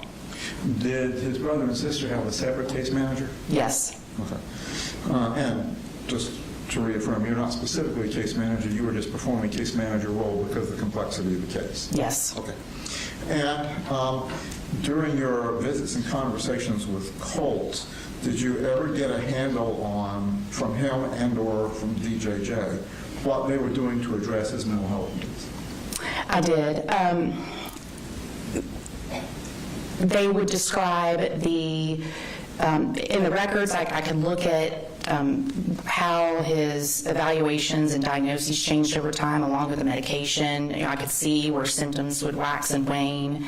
I heard from Colt, too, about what he was experiencing. So I would ask him, generally, do you feel safe here? Is there anything you want to tell me? And let it be sort of led by him. Some concerns that I heard were that he was having a hard time sleeping. There were several self-harm incidents. They would adjust his medication. But the best I can tell from the records, I think that he arrived in September of 2024 and for several months didn't have medication. They were still doing a lot of evaluation, but he was describing what he was experiencing and seeing or hearing, anxiety. At times he would say mania or psychosis, and they would adjust accordingly. And did the records reflect any improvement in his behaviors while he was being treated? Yes. Okay. Did you have an occasion to talk to the personnel at the YDCs? I did. And did they also reflect that he had improved while he was on medication? They did. And one of my earliest notes, I think this was in fact my first visit to see him on, I think it was October 8th of 2025. The staff said that, so I had my meeting with him, I then met for some time with staff, and my takeaway, which I have in my notes, is that They believed that the no contact order that had been effectuated against his mother in July, I believe, of that year, combined with the start of medication, those two things together had changed him into essentially a different child. He was sleeping better. He was eating. I believe it was that time that he went from losing a lot of weight because he thought he was being poisoned to starting to eat more, and they felt like no contact and medication is what the difference maker was. They believed that his mother was fueling this like ongoing obsession with school shooters, and that then seemed to change direction for him. He started participating more in a lot of other positive improvements. Now, Colt during this time was 14 and 15 years old, right? Yes. Okay. With your experience with DFACS, is that a critical time for children in their development? I'm not an expert in that area. Primarily, I'm an administrator of the agency, but I have been in charge of DFACS now for 5 years, and that, especially for younger boys, is a really important time in their lives. We are concerned about more and more reports and investigations where teenage kids are exposed to awful things online. Now, when you had your meetings with Colt, did he talk to you about wanting to have contact with his mother? Yes. What was his position on that? He misses her, and he still misses her.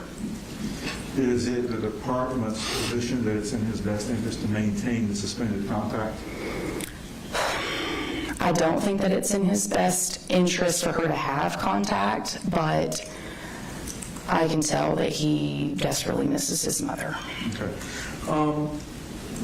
During this time also that he was in your care, were steps taken by the department to initiate any kind of psychological evaluations for him? Typically, we'll try to coordinate at the start of foster care that the child receive a trauma assessment, which they get through Medicaid. All children in foster care are on Medicaid. And a CCFA, which I think is like a comprehensive child and family assessment. I was not able to do those for a couple main reasons. He had gotten an extensive workup to evaluate trauma, is the response I got back from his clinical team. They didn't really want to have off-site contracted providers coming in-house to do that work. And I wanted to respect the process. I didn't have a case to compare it to either, so I wanted to just do my best with what we could. And so you weren't able to get any independent evaluations? No, but based on what I had heard from family members and others, there were some things I would have wanted to get checked. He had some very early school records that indicated it was either a 504 or an IEP with some concerning behaviors, and I wondered if he needed to be evaluated for autism spectrum disorder and some other things.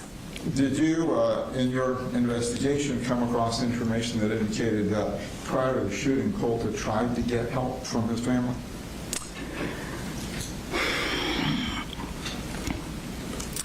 I did. His mother had been giving him Zoloft. So, when I talked to family members and him and even his siblings, it seemed pretty consistent that there was knowledge about how much difficulty he was experiencing. The inconsistencies were more about who knew what, when, and that's what the status was leading up to September 4th. And though he was not brought into care before the shooting, had those concerns been raised to you after Colin and the family moved up to Jackson, would the department have initiated a new investigation? Say that one more time. Though he was not brought into care until after the shooting, had those concerns about his call wanting to get some help and the inconsistencies as to who knew what when, would that have been enough to raise concerns to the department to begin an investigation in Jackson County? I believe it would have been. And when, while he was at the YDC, were you familiar with what his diagnosis was? Yes. Okay. And what can you tell us about that? Obviously, if it goes into confidence areas that you can't divulge, but what can you tell us about that? So my best recollection is, and this is like several hundred pages worth of documents, so bear with me, but that he came in, he did extensive screenings at intake. There was pretty regular involvement with like clinical review for the symptoms he was raising. There were some self-harm incidents. He was getting therapy, but I think it was the summer of 2025 when he, best I can tell is when he started taking medication, and then there was consideration for generalized anxiety disorder, PTSD. At some point there was social conduct disorder. I don't believe that's still a diagnosis, or wasn't at the conclusion of my investigation on that limited record set. There was considerations for malingering that I believe got phased out. He was telling staff that he had. Your Honor, I want to politely object. I don't think there's anything untoward going on, but we've already had a forensic psychologist that forensically went through all these things for this purpose and had a detailed report that is presented to the court about all these things. She seems to be trying to go more as a lay person reading these reports, trying to remember them. I believe it could be confusing in that this has already been presented in a more forensic, professional way, not taken back from her, but like she's trying to remember what she read, whereas the other witness was there. I think because it's the same thing, it's just confusing. And, as part of her investigation, and this goes to some of the conclusions that she's going to make with regarding the rest of the family going forward in the case, even though we will reach a point at which Colt will be removed from foster care. So obviously the doctor that testified earlier had the background. He was admitted as an expert to go into those things. I recall his testimony. I have extensive notes from it. I'm going to allow her some leeway to testify, but I realize she is just recounting what she's read in reports and that she's not a mental health expert. Thank you, Judge. Okay. So, again, you can go ahead and complete your understanding of what his diagnosis was relative to your investigation. It changed over the course of their evaluations. So, he had reported some family history too of diagnoses like bipolar disorder and schizophrenia, and so there's some notes about that throughout. Mm-hmm. What happened with Colt's position as foster child? Well, he was in RYDC. What happened after that? He was essentially in the dependency case in juvenile court. The parties worked out a compromise, if you will, where instead of his either parent being involved in his day-to-day decision-making, that we believed that his grandmother, his maternal grandmother, could do that in lieu of foster care. Okay. So was she given some kind of custody through the foster care?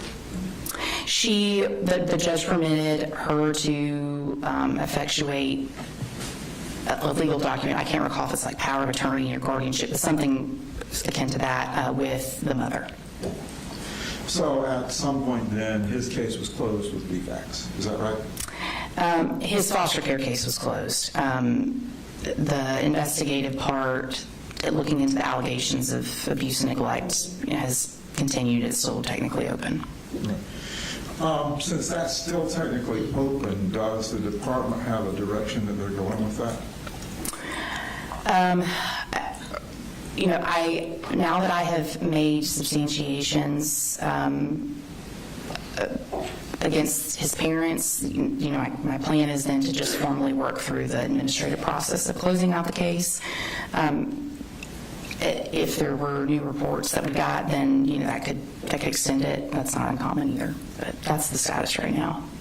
So then, at that point, then officially, DFAC's connection with Colt will be ended once you close that portion of the case? Yes. Okay.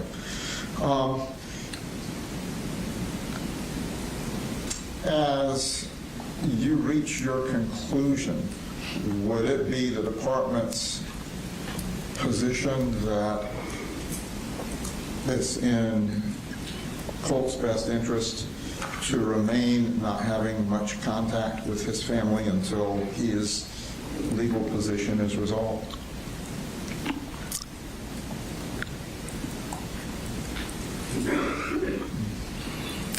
Right now, I wouldn't recommend that he has contact with his parents, although if there was some way that there could be appropriate supervision between he and his mother, then I would consider it because of his wishes that he's indicated recently.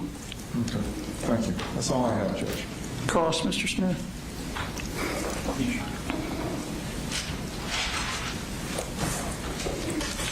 Hey, Ms. Gross. I'm Brad Smith of the District Attorney's Office. So just for clarification, when you say Colt's in foster care, that's more of a legal designation. He's not gone anywhere. He stayed in the detention center the entire time. That's right. Okay. And he's not currently in foster care. Right. Okay. And that's a legal definition for like if someone needs to sign medical things and direct his kind of stuff. Yes, that can be a basis for it. Yeah. And you were talking about his mental health issues. Were you following the court's or the state's presentation of evidence over the last 2 days? Yes. Okay. So you're aware that all of the mental health experts that he dealt with at the facility had found that he was malingering and not truthful about his symptoms? An earlier clinician did. My understanding was that at some point malingering fell off as a diagnosis. I don't know what the current status is. Right. So the first, I think it was Dr. Dupree, his first psychiatrist, they did testing and found out, and she suspected that he was malingering. They actually did tests on him that confirmed he was malingering. He was turned over to Dr. Ackerman, which was a psychologist.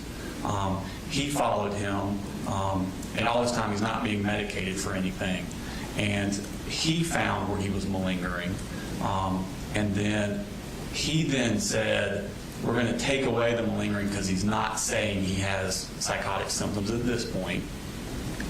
And then he was turned over to another psychiatrist, Dr. Freeman, I believe. Judge, is there a question here? It seems like Mr. Smith is a savant at the moment. Correct? Or do you not remember? I don't know that I completely agree with that.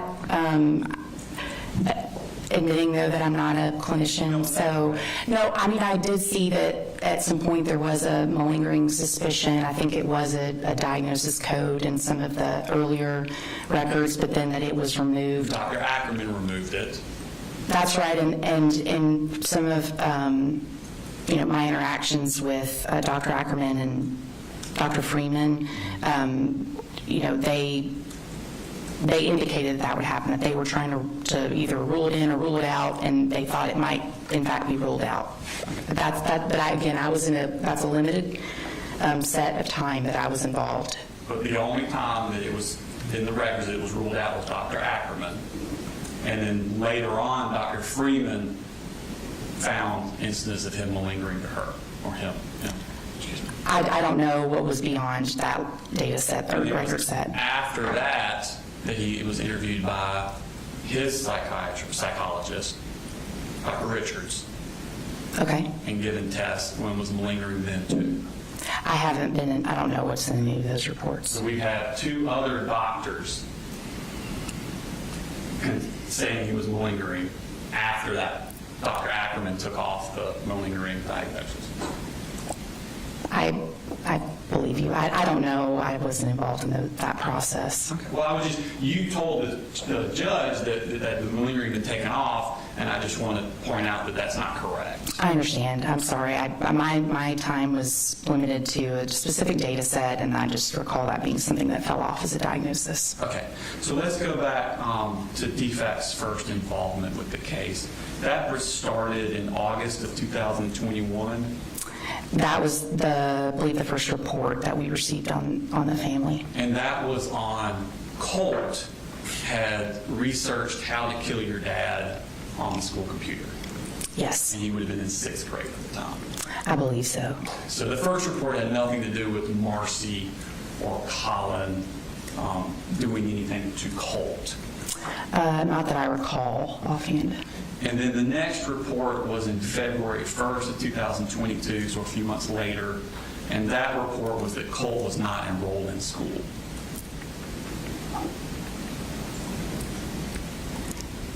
I believe the next report was one alleging physical abuse by Ms. Gray. Okay, so that would have been between the August and the February one? We had the initial August report that you described. We had a report that alleged physical abuse involving Colt, and then we had I believe it was in back to back. We had reports about truancy for all the children. Okay. January, February. I'm sorry. Okay, so between the August of 21 and February 22, around that area is when you had the physical abuse. Yes, sir. And that was Marcy, and it was specifically that she slapped Colt, correct? It was, yes, that she slapped him and that he had a swollen lip. Okay. And then, so then you had, in February, you had, all the kids weren't enrolled in school, but Colt specifically. I believe the report it had for all of the children being that they were excessively truant. It was like over 20 days for each child. And then the next report came in, that was February, the next report came in that November. Yes. And that was Marcy being intoxicated. It was several allegations. That I think was probably the primary one is substance abuse, but there were also concerns about the children's hygiene at school. The parents arguing like domestic violence allegations, that type of stuff. And the domestic violence was between the parents with each other. Yes. Okay. And then fast forward a whole year to October of 2023 is the next issue. And that is Marcy test positive for drugs. That case, I think what you're saying is that case ran from November 2022 right to basically October, end of October the following year. Right. And that's because of a failed drug screen, one of a few in fact, but Right. yeah. And then, so that was October, y'all gave the kids to the father. Yes. And then the case was closed on October 31st, 2023. Yes. Okay. So what we have here, the allegations are truancy,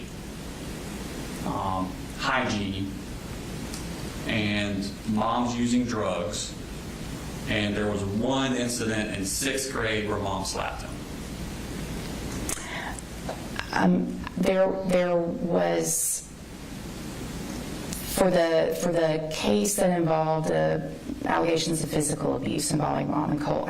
It was more than one occasion of the allegations of hitting, but that was a very short case compared to the November 2022 to October 2023. And that was back when he was in 6th grade. I believe so, yes. So in 2021 was allegation of mom physical abuse with him. Yes. But all you have substantiated is a slapping with the lip. And in fact, it wasn't substantiated. We had contradictory accounts from the children. So that was not substantiated? It wasn't. The children had different versions. Okay. Now, you said, you testified on direct that new things categories have been recently substantiated. Mm-hmm. What do you mean by recently substantiated? So a DFACS investigation per policy, I think, is supposed to be completed within 45 days. It can run longer. It just depends on the case. Often, if you have history with a family, then you're not often, you have to look at all of that. And then if the current issue that you're investigating has multiple allegations, it can run longer. And in fact, mine did. So my substantiations were across multiple categories. And then I issued official notice, I think it was last Wednesday. Last Wednesday? Yes, sir. And when did you agree when was it agreed that you would be a witness in this case?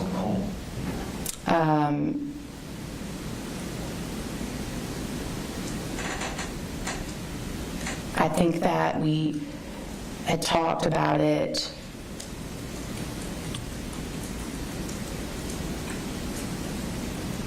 leading up to the start of this. I mean, I kind of expected a subpoena, so I've been preparing one way or another. And I knew coming that I could be called, but he asked if I would be here. Okay. So what I'm asking is, what came first? You knowing you were going to testify, or you substantiating these new claims? Oh, I substantiated first. I didn't. Last Wednesday? Yes. Okay. And you said there were several sources for these new claims. What were the several sources? Record review, interviews with different people, children, family members, other people that are involved in the children's lives. Okay. So these several sources are Colt's family members? Not just that. I mean, it could be the guardian ad litem that is assigned to any of the kids. In fact, it was. And then I'm trying to make sure I cover everybody that I've talked to. DJJ staff. I mean, so it wasn't just family members, but that's generally the universe of what I recall. Process of substantiation, how long are we talking about where these sources came forward with these new claims? Oh, I mean, they're not necessarily new. It's just that I was trying to make sure that I did a thorough investigation into each of them, and it was just significant review of materials. Was it before or after Colt decided he was going to plead guilty and y'all knew there was going to be a sentencing hearing? I didn't know what his goal was going to be for court. Okay.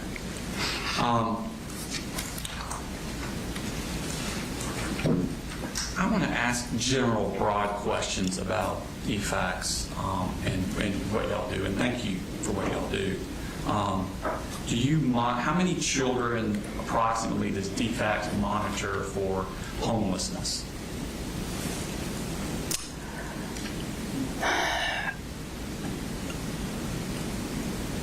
If you mean for open investigations that we have for homelessness, Monitoring the children. Oh, I don't know what you mean by monitor. I mean, we probably get several hundred thousand, maybe a couple thousand. That's almost pure speculation on my part right now about reports that have that allegation is one or of many. But generally, we're not going to be investigating homelessness. We try to differentiate between like a poverty issue versus, actual abuse or neglect. What about malnourishment? I don't know the number offhand, but I mean, if it's also sort of a sliding scale to try to determine if it rises to the level of abuse or if it's neglect, abuse, or poverty. And so we'll be looking at prior history. We'll look at what collateral sources tell us as part of the initial safety assessment if we get a report that makes that allegation. And how many investigations do you think in a year are for allegations of severe beatings of children? The majority of the reports that we get in any given year are going to include an allegation of neglect. It's going to be primarily neglect in basically every county in terms of number of reports. For physical abuse, I can't recall where it falls in the, like top 5, but I could probably get that information for you. We have it publicly posted. We're talking hundreds, thousands? Probably thousands. We get,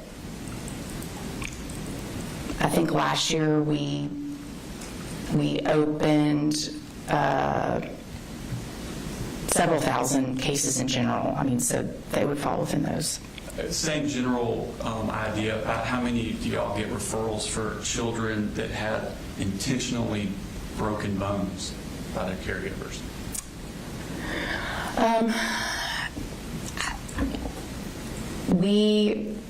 In what I would describe as more non-accidental trauma cases, then that's going to be a much smaller category. I don't know that we're even talking hundreds per year. Okay. How about strangulation? I don't know that number offhand. That's going to be a much smaller category. Intentional burns? I don't know that number offhand, but I think based on my anecdotal recall of our cases per year, it's going to be higher than an allegation of strangulation or non-accidental trauma. How about sexual abuse? It's going to be a pretty recurrent allegation that we get. That's a pretty large number, isn't it? Yes, it is. How about rape specifically? We categorize it as more sexual abuse or sexual exploitation. That's the maltreatment codes that we would use, so we don't refer to it as rape unless we've done the investigation and we have enough evidence to indicate that in fact occurred. And the last is probably another subset is like child sex trafficking. Y'all get investigations for that? We do. How many do you think you get that in a year?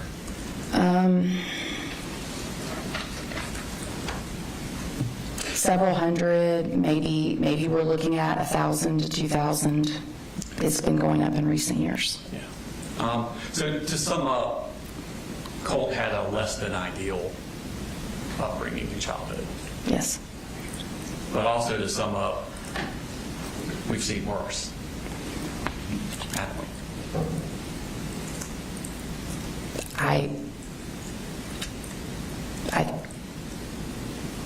I think that's fair, but child abuse or maltreatment in general is something we just want to try to avoid or work with the children to address the trauma. I agree.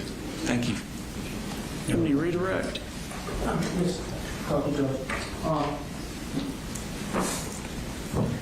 In the context of intensity to a child, does it matter if they were abused by their parent by slapping in the face or having their arm broken? In their view, does it matter? Objection, Your Honor. Calls for speculation. Judge, she works with an agency that has to make these determinations all the time and when they're working to reunify. Calls for speculation. Yeah, I'll sustain it. I think slapping in the face is not as bad as intentionally breaking a bone, but got another question. Okay.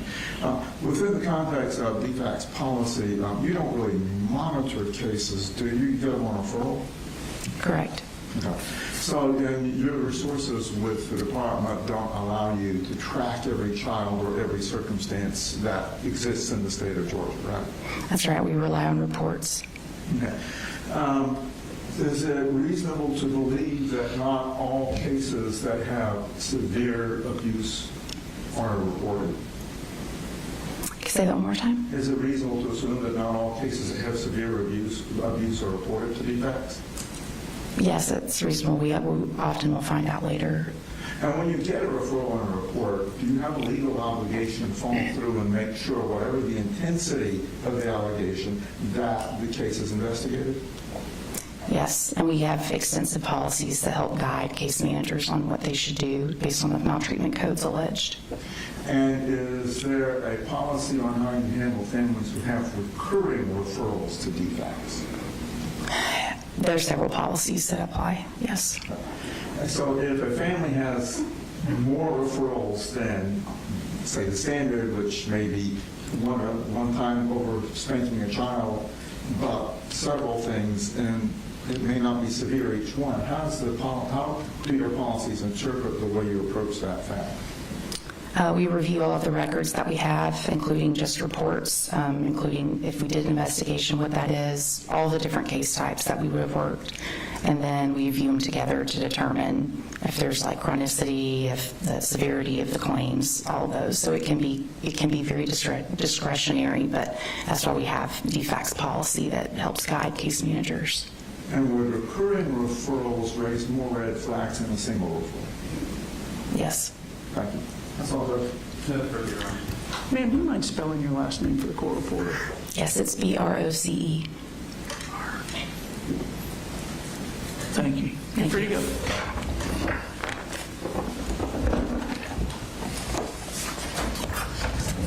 Mr. Allen? Hey, Judge, I have one more witness. I don't know if the court wants to break it out for lunch, or this witness, I don't know. I'm not sure how long it's going to take.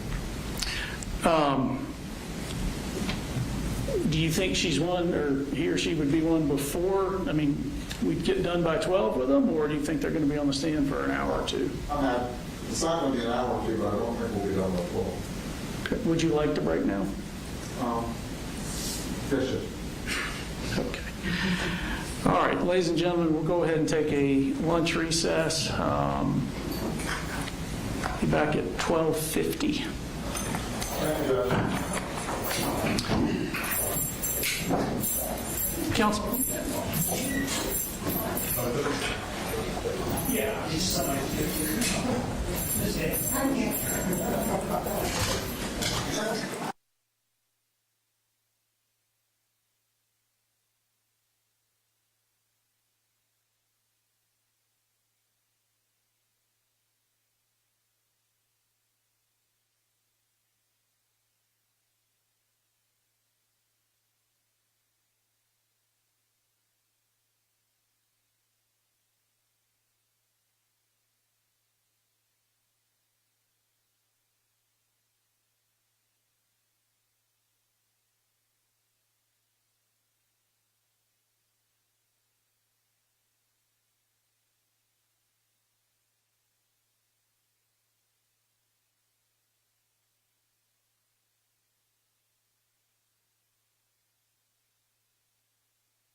This judge, I'd like to call Deborah Polhemus to the stand.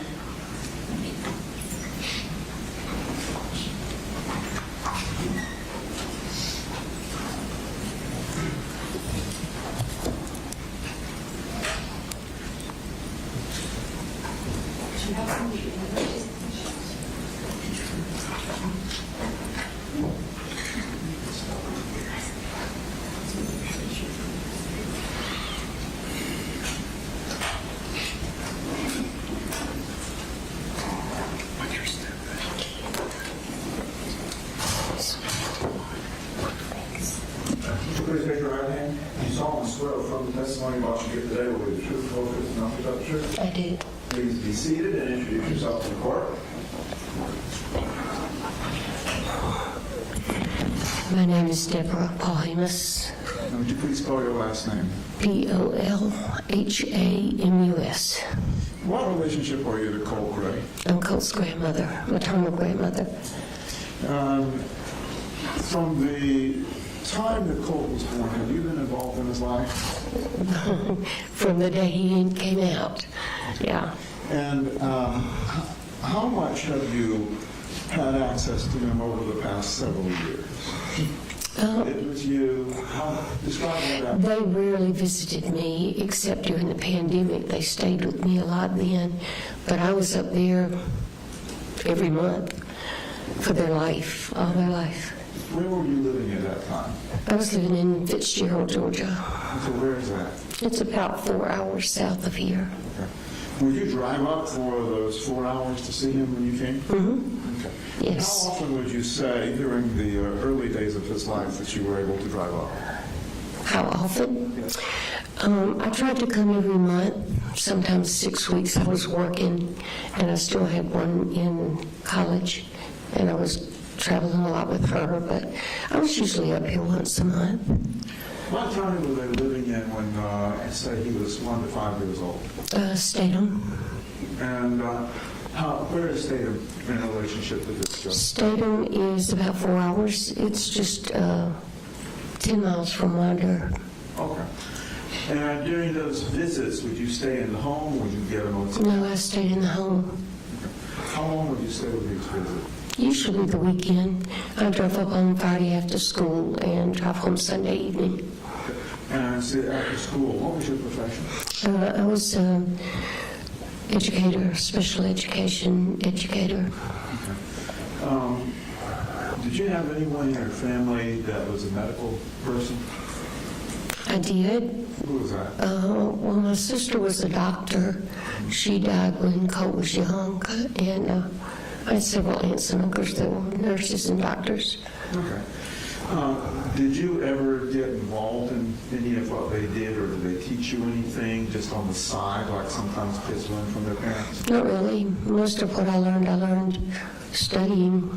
I worked with emotionally disturbed children for the last 15 or 18 years, and went back to school several times. Were you certified in special education? Yes. When Colt was young, did you notice anything that in his development that gave you some concern? Well, he was slow to walk. He was 18 months old when he finally started walking, and that I think was because his mom was in the hospital having Jenny, and I stayed with him and we walked all day because he was ready. He just didn't get the chance. But I noticed that he was restless. He was impulsive. He when he got excited, he would jump up and down and wave his arms. And but that was it. Was he exposed to daycare in those days? Yes. Do you know anything about his interaction in the daycare? Well, the first daycare he was in was when he was very young. And then Marcy took him out at 6 months because Coley lost his job and Marcy was working and they couldn't afford daycare.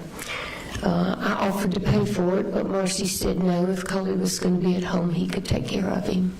So he was with him for, I think, maybe 4 to 6 months. and then they put him in the daycare center that was next to the school. I think it was called Helping Hands. And how old was Colt at that time? Colt was 2.5 by then maybe. And that's where he was until he started school. And when he started school, do you remember which school system he started in? He was in Statham, in Clark County. How long was he in that school system? He was in Statham until the 4th grade, same school. Did you ever have any contact with his teachers at school? I did, not a lot.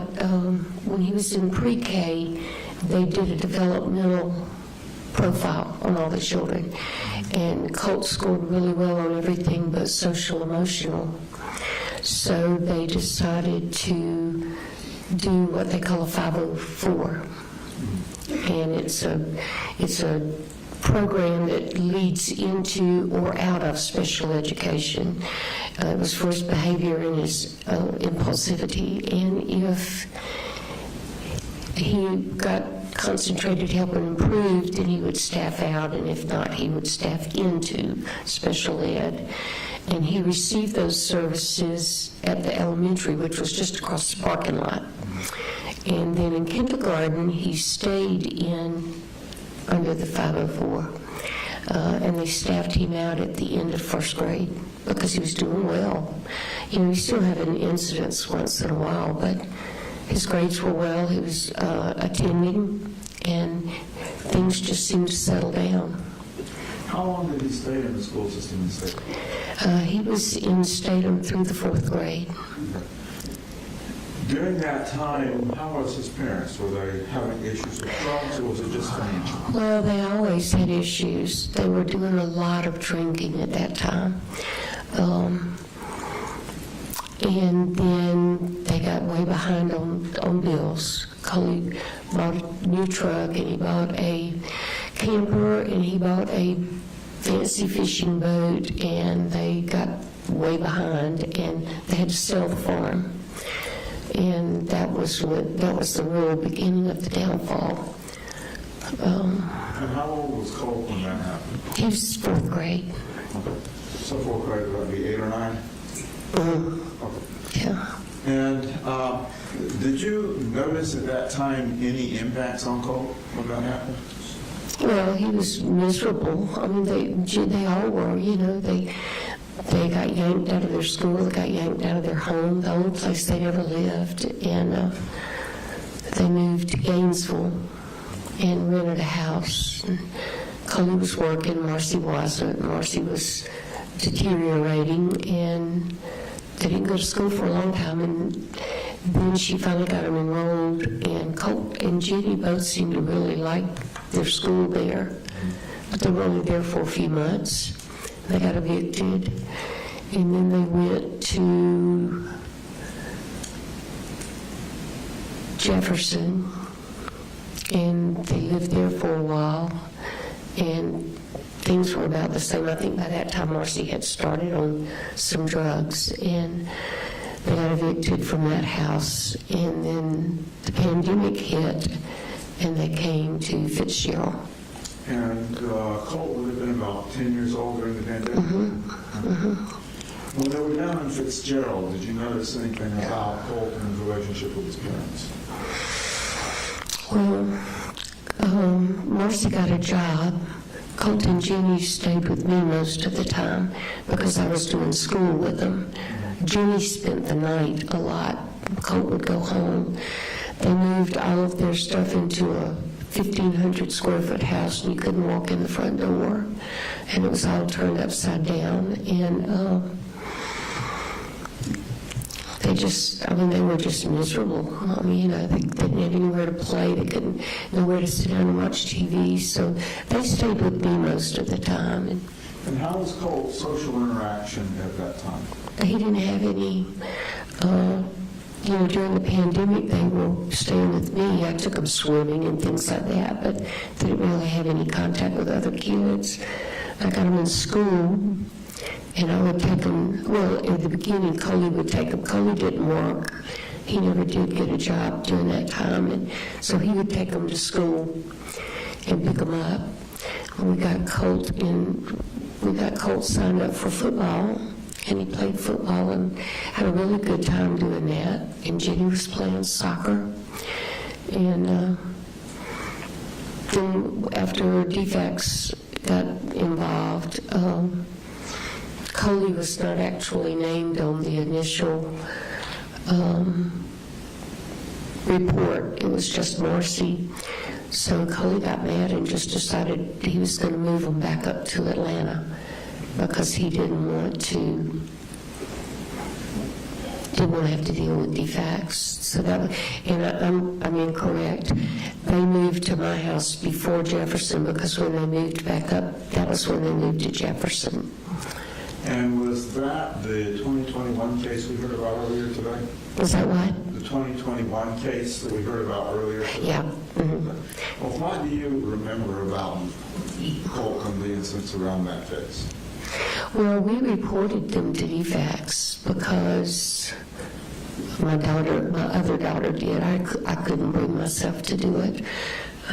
But she reported them to DFACS because they were just completely dysfunctional. Chloe was spending all day in the bed. Marcy was trying to drive and work, and she was on stuff, and he was on stuff. And I'd go over, and the kids didn't have anything to eat. And Marcy got mad one day and slapped Colt for a couple of times. And so we just decided to report them and see if we couldn't get some help. We couldn't get anything done. And DFACS was involved for several months, and then Coley packed them up and moved them back to Jefferson. And at that time, was there any discussion about you possibly becoming a guardian for the kids? No, Coley wouldn't talk about it. I had talked to Marcy several times about taking the kids, or particularly Colt, because Colt was the one who seemed to be having the most difficulty living in the house with his daddy and his mother. And she said that Coley would never let me have him, and that there was no point even trying. That we didn't have enough proof to convince the courts that he was being emotionally, physically, mentally abused, neglected, whatever. So, and she said that she was afraid that if I tried to take him, he would kill him, or her, or me, or somebody. So they moved up to Jefferson. Did you see any of the abuse between Coley and Colt that you were describing? No, Colt never shared much of it with me.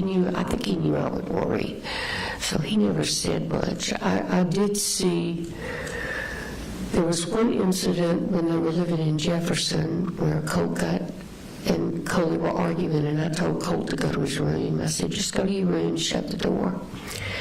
And the next thing I knew, Coley had gone up there and gone in the room and was yelling and screaming at him. So Marcy went up there and stopped it, but I never really saw him hit Colt. Little Coley used to tell me about it all the time, but I never saw it. And during that part of the DFACS case that was still down in Fitzgerald, did you have any discussions with the DFACS workers about potential future plans for the family? Well, we had talked about it. They had actually talked about, they were actually going to drop the case. They had decided, Marcy had been clean for a year, so they decided they would drop the case. Wait, I'm getting mixed up. That's the second time. I really didn't talk to them the first time much. Marcy was really careful about keeping me out of it a lot of times, and so I didn't talk to the DFACS worker then. I did talk to the DFACS worker when Marcy moved back down with Jenny and Colt the second time, but that first time I did not. And still focusing on that first time, how was Colt reacting? What kinds of things was he doing that might have caused you concern? Well, he wasn't really doing anything except staying in his room a lot, and that was because there was nowhere else to go. But he wasn't on the computer all the time at that time. He would draw, he would read, he'd go with me. You know, we'd go to the grocery store and go to my house, and we really didn't have any contact with anybody because of the pandemic. How was his ability to make friends at that time? His ability? Yeah. I don't know. He never got the opportunity. Now, when he started school, he met kids, but he didn't really have any.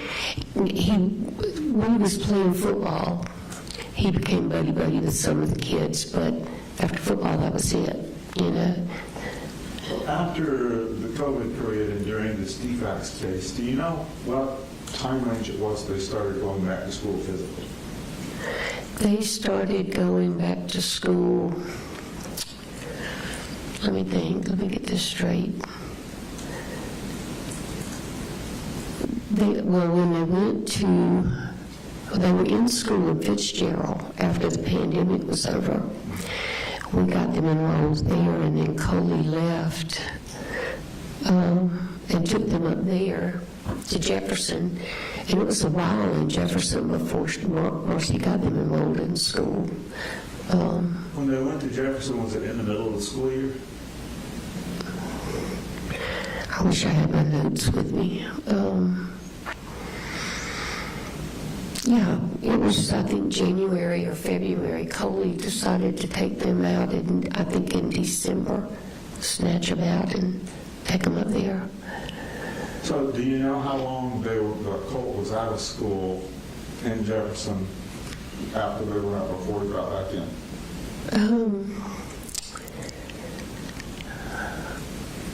I'm trying to think. That would have been 7th grade. And he started them in school. Marcy started them in school not long after they got up there. And then they got evicted from Jefferson, and they moved to another area in Jefferson, another house, which put them on the other side of the county, so they had to start on a new school again. And they were there, I think they finished out the year there. And then in the 8th grade, that was when Colt didn't go to school. I went and got Marcy and the other two and made them come to Fitzgerald, because I couldn't keep myself spread that thin. And Colt chose to stay with his dad, and he didn't go to school at all that year. And so during his 8th grade year, he was solely with his father? There was a time that he came down, I think in the summer, but I don't think he came down during the school year. And how often were you able to go back and forth with the kids down living with you? How often were you able to go back? I went very few times because Marcy was, by that time, she was pretty strung out, and I had Coley and Jenny, and I was taking them to school, picking them up, feeding them, and trying to keep up with her, and so I didn't get up there very much. We didn't even talk a lot.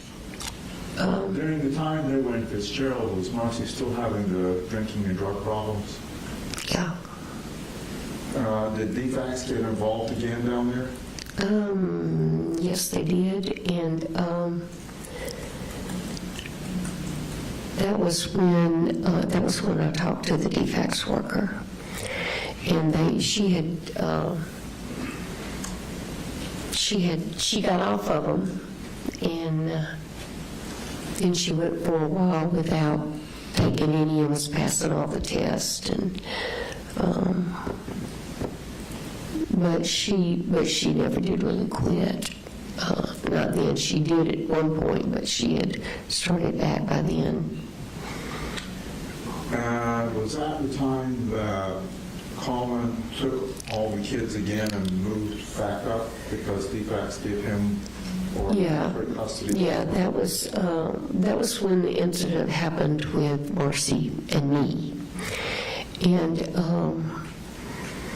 I called DFACS. Marcy told me that DFACS had decided to drop her case because she had been a year drug-free. And I called the DFACS worker and told her that Charlie and I were going to Virginia for a week and that the kids were going to be staying with their mom, and that I needed to know if they would stop by and do a checkup just for me. And they said sure, and of course they stopped by, and she tested positive for 3 or 4 different things. And I was still in Virginia, so that was when they called Coley. They had to leave her with somebody, and they couldn't leave her with me, so they called Coley, and he came and got him. And just to clarify for the court, who is Charlie? Charlie's my husband. Okay. And all this time the kids are back and forth in your home, Charlie's there too? How much conversation or interaction did you have with Colt during the time the kids were down there and he was up with his dad? Not a lot.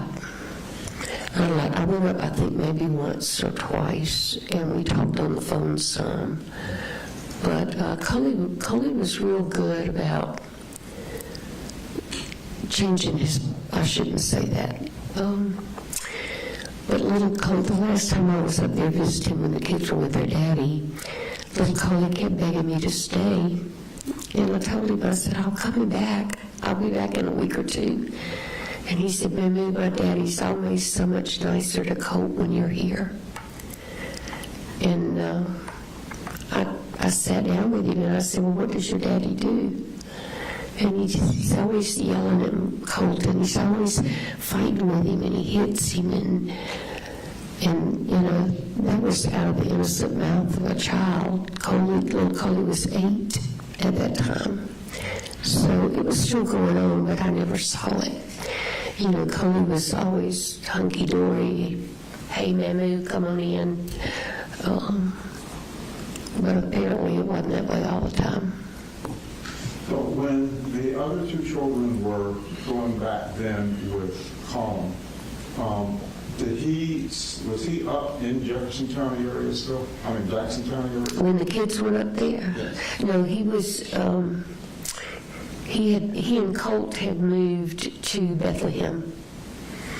While I had Marcy and the kids, Coley told me that he wanted to try to find a place that was less expensive because he only had his income. And so he found the house on Harrison Mill Road in Winder, and they moved there. And when the kids came up, that's where they all stayed. And when they moved to Bethlehem, did that cause a disruption for Colt's school?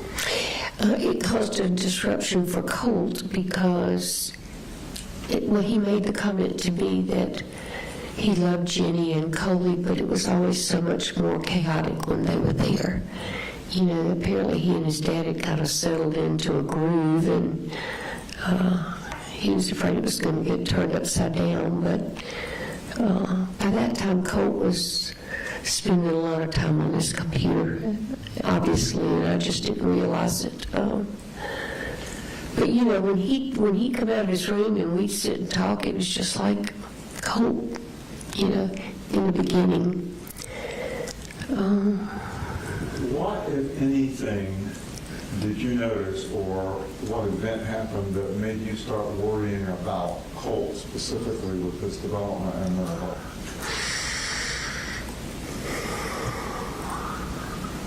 Well, the most recent of things and the most concerning was when his mother left rehab. They had gotten into a groove, and Coley was really trying. He was doing the best he could at that time for the first time. But Marcy left rehab and went to Winder. Approximately what year frame is this? I'm sorry, what? What year, what time frame is this? This was in June, July, before the shooting. Okay. And A few months before the shooting? yeah. Okay. And she, the day that she got there, I got a call from Jenny, and she said, "Mama, my mama's here." I said, "No, I just talked to your mom last night. She's still in rehab." "No, she's here." I said, "Well, let me call you Daddy." And I hung up, and before I could call Coley, Colt called me. "Mama, did you know my mama's up here?" I said, "No, I didn't until Jenny just called me and told me.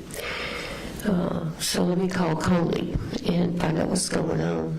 Well, from that point on, it just slowly deteriorated. And what kinds of behaviors was Colt exhibiting that caused you concern?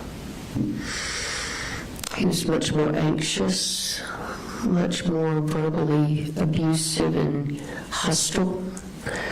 Even to me, if you were in here and heard all the conversations when in his dad's trial, he had never talked to me like that, and that was an indication to me that he was really, really struggling. Did you try to suggest anything for Colin or Marcy? I talked to him about getting some help for him, getting some therapy or some kind of treatment, and I always got met with the same thing. "We'll call the doctor. We'll call somebody. We got to wait for the insurance to kick in." And I told him, I said, "I'll pay for it. Just get him some help, you know." As a special ed teacher, did you have any concerns about specific issues with Colt or just wanting to find out what's going on? Well, the thing I was most concerned with in those last weeks was that he just got highly, highly agitated and impulsive. And he began having, the last couple of weeks when I was around him, he was having irrational thoughts. And he was almost to a point of not making sense. Sometimes when he would talk, just erratic. What did you know about the gun that Colt had? I knew that his daddy bought it for him for Christmas. Coley told me that he got it because Colt seemed interested and he really wanted to find something that they could do together. From the time Colt was little, Coley talked about taking him hunting, Of course, he bought the gun and went hunting once. That was kind of the way things happened. But I didn't know that much about the gun itself. I knew it was an AR something, but that didn't mean anything to me. I knew it wasn't a handgun. Did you ever see it directly in Colt's possession? I did. He came in the kitchen and showed it to me when I got up there at Christmas. And then once when I was in his bedroom, he had it in there and he showed it to me and talked about how you load it and how you shoot it. Did that cause you any concern that he had the gun in his bedroom?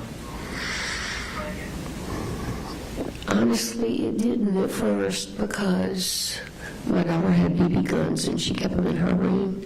I mean, we never had real guns, but Coley kept guns all over the house until Marcy sold them all. When they lived at the farm, he probably had 20 or 30 guns. And some of them were locked up, but most of them were just sitting in the corners.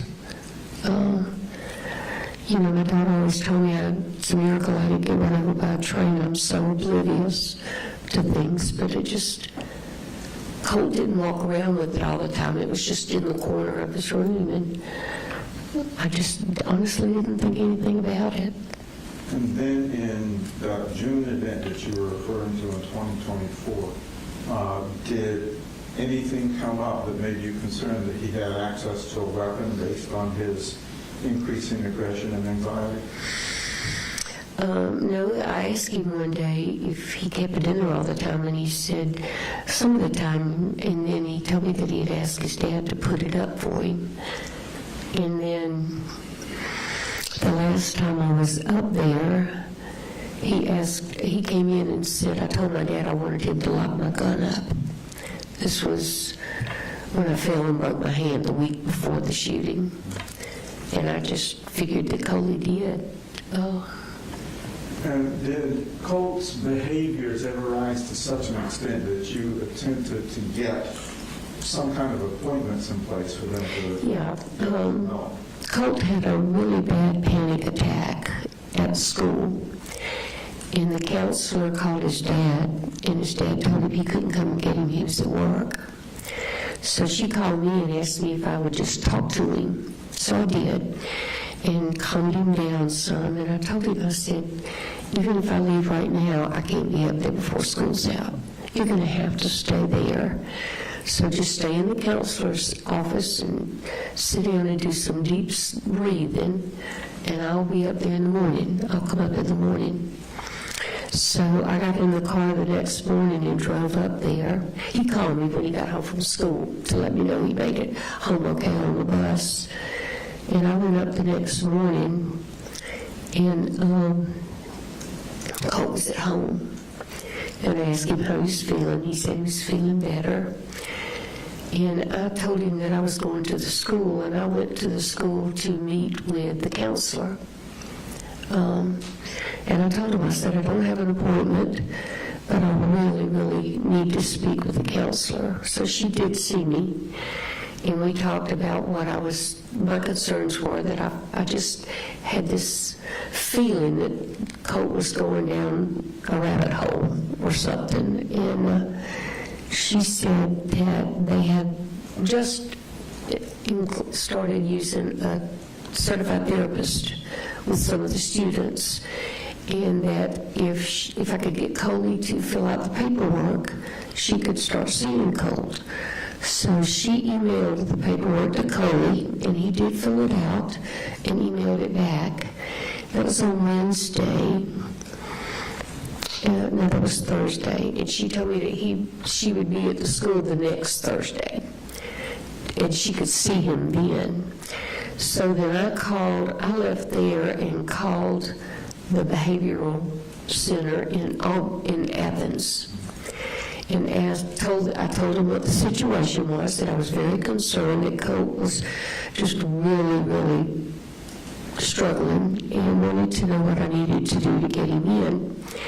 And she said that we could just walk in, fill out all the paperwork, and they would keep him. And they would keep him for several days if they needed to find out what was going on.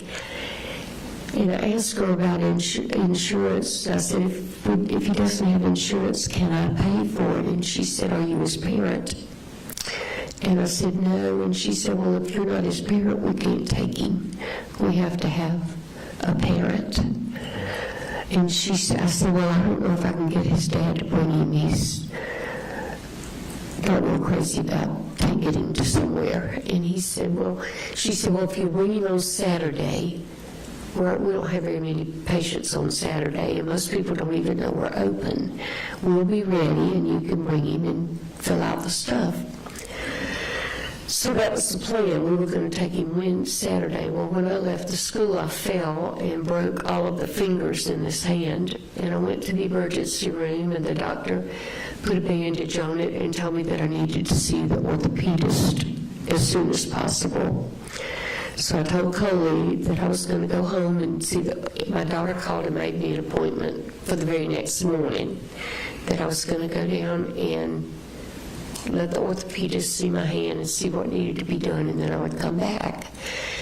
And I asked him if he was going to take Colt, and he said, yeah. Well, then Marcy told me she would go up and they would take him together.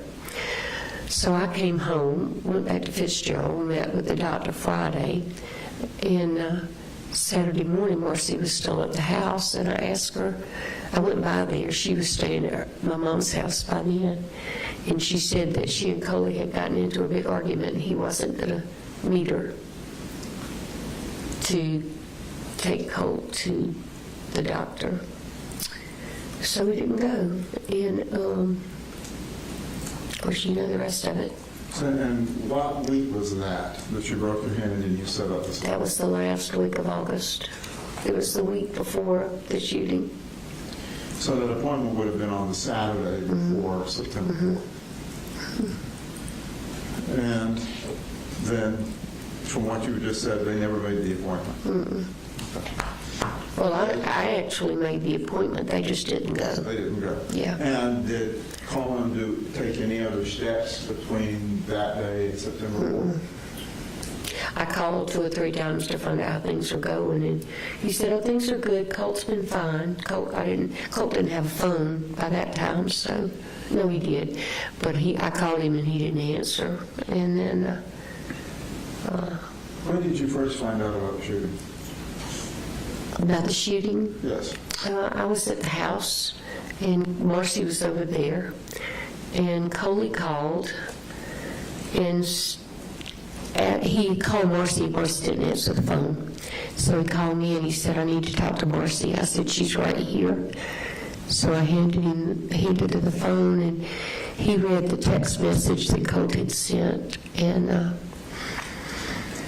Marcy said, "You need to get in your car and you need to leave right now and go to the school." And she called the school and talked to the counselor and told the counselor that they had just gotten the text message. She had by this time gotten one too, and that she was terrified that something was happening and that they needed to go find Colt. So Did you drive up to? we did. We left just a little while after that. And when you got to Winder, is that when you first spoke with Inspector Smith? With who? Inspector Smith? No, I didn't speak with him then. We went up, and it was like crazy. So I told Marcy, I said, "I'm going to take Coley and Jenny back to Fitzgerald. There's nothing that they can do here. I want them in this." So when I got Coley, and when I went to get Jenny, she said she didn't want to go, that she wanted to stay there with her daddy. So I put Coley in the car, and we headed back to Fitzgerald.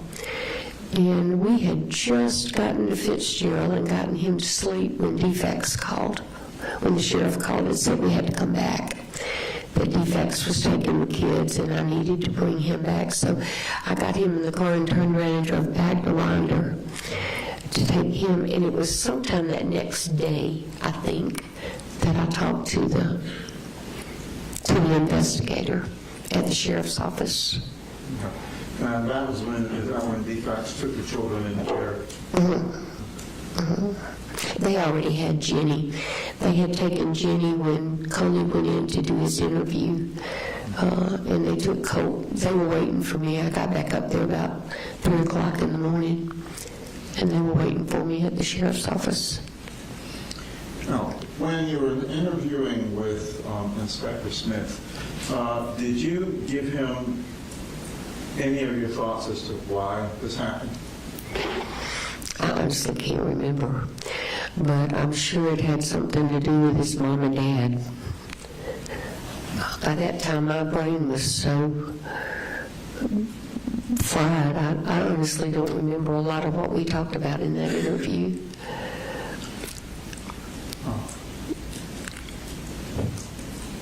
Had it been your desire for Colt to get mental health treatment?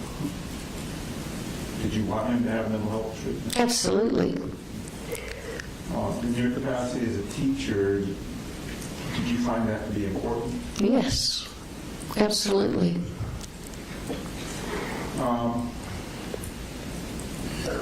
At this point, nothing we can do to change the truth. But given your experience and you're living with Colt, do you feel like long-term, if he gets treatment, he could be a productive person? Absolutely. I know that's hard for a lot of people to believe, but the Colt that I knew and the Colt that I know now is not the Colt that did all of this. His mind was so distorted and just discorded that he had convinced himself that this was the way for him to go because he could be somebody. All he ever wanted was to have a friend. All he ever wanted was to be included and loved. I found a note in his room I found this before the sheriffs got there. We went to the house after it was all over, and I had taken Coley. And I told Marcy, I said, I'd like to go and maybe get a few of the pictures and things. I don't know what we'll have access to. And then I found a note in he had a little book that he kept on the fireplace that he made notes in. And there was a new one that was in there, and it said, why can't somebody just love me? And that's the way Colt felt. You still have contact with him now, right? Every week. You visited him in person? Every week. You had phone calls with him? How has he changed from the time he was first incarcerated to now? From when? From the time he was first incarcerated? He's so much better. Colt was in desperate need of a routine. Structure, he never had it, ever, except at my house. The first time we ate dinner in the pandemic, he said, "Baby, can we please eat at the table?" We never eat together at our house. That was all he ever wanted, and now he's got structure. And he's on medication, and it's helping him sleep. I called Dr. Friedman one day while he was at his first facility. Colt was still talking about hearing voices. And I said, well, do you know which voices you're hearing? He said, it's mostly my daddy. And I called Dr. Friedman and I said, Colt has been tormented by his parents and his daddy all his life. I don't want him tormented the rest of his life. You need to do something to help him with these voices. And he did. He put him on medication and it really helped. And now they put him on something to help him sleep, and he's thriving. He's getting a lot of therapy at the new facility, and he's got a little more space, and he's more like the Colt that I saw growing up than he has been in 7 years. Is he active in school? Mm-hmm. Education program? Mm-hmm. Has he listed to you some of the things that he wants to do at this facility? Well, not necessarily at this one because he won't be here that much longer. But when he gets moved to a long-term facility, first thing he wants to do is go back to school. He wants to go to school and study. He's been doing a lot of reading, and he's starting to work on his GED. And he's been doing we've been talking a lot about mediation. The group that he's with, sometimes kids will get into arguments. And one day he told me that two of the kids were arguing, and he said, I just kind of got between them and tried to talk them down. And I said, well, that's called mediation. Maybe that's where you need to look. You could become a mediator as much as you needed help. Now you can give it to somebody else. Have you been in contact with the administrative folks at the YDCs that these are?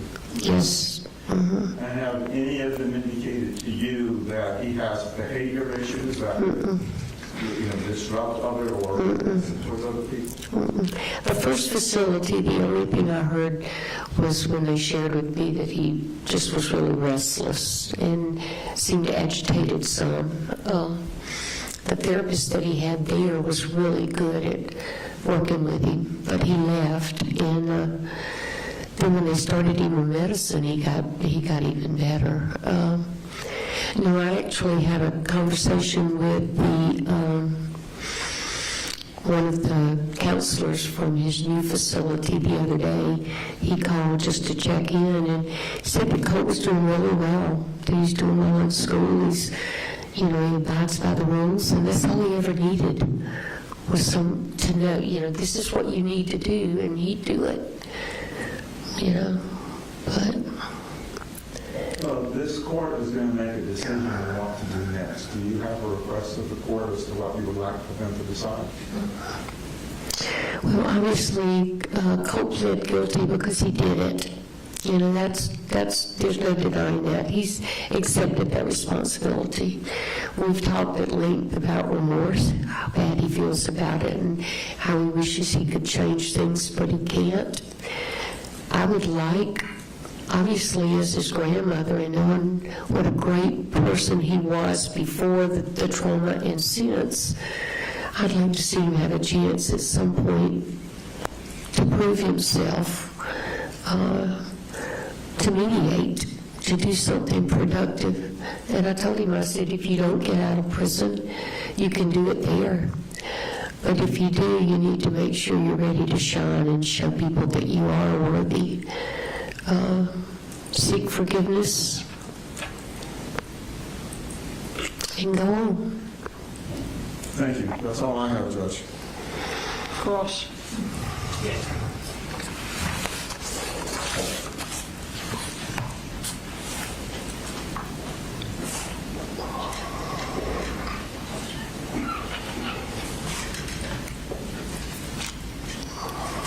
Okay, so Debbie, I'm a little confused. What time did you get to Winder on September 4th? What time did I get what? To Winder on September 4th of 2024? Oh, it was after lunch. So you left at like 10 o'clock to drive up here. No earlier than 2, right? No, it couldn't have been earlier than that because, you mean on the day of the shooting? On the day of the shooting. Okay, no, we didn't leave until probably lunchtime, got up here around 4. Okay. And you're saying you got there before law enforcement arrived at it? No, they were all over the place. Okay. No, it was the next day that we went over there after we had brought Coley and them back. And we went to the house because we had a key. I had a key because I was in and out all the time. Earlier you testified that you found the note before law enforcement. No, I'm sorry. No, it was the next day.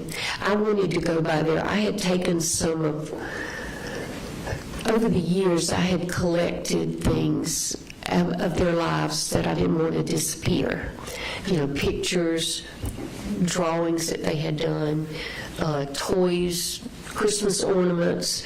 And when they moved in with their daddy and things settled, I took a lot of that up there to them because I knew in all the moves that they went through, things got thrown away, and I didn't want everything to get thrown away.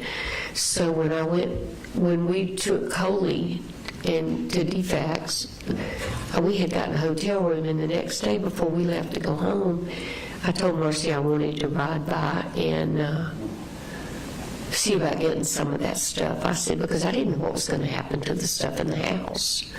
I figured that we would at some point in time have to pack everything up if Coley wound up going to prison, but I didn't know. So that was when I found the note. And where was this note? It was on the fireplace. The fireplace that law enforcement went over that entire house with a fine-tooth comb for a day. And you're saying law enforcement didn't find this note that you did. Oh, I don't know about that. Where is the note? Did you give it to law enforcement? No, it's at my house. You didn't think that would be important to give to your attorney or his attorney? Well, no, I mean, you know, I could bring it back to you if you want it.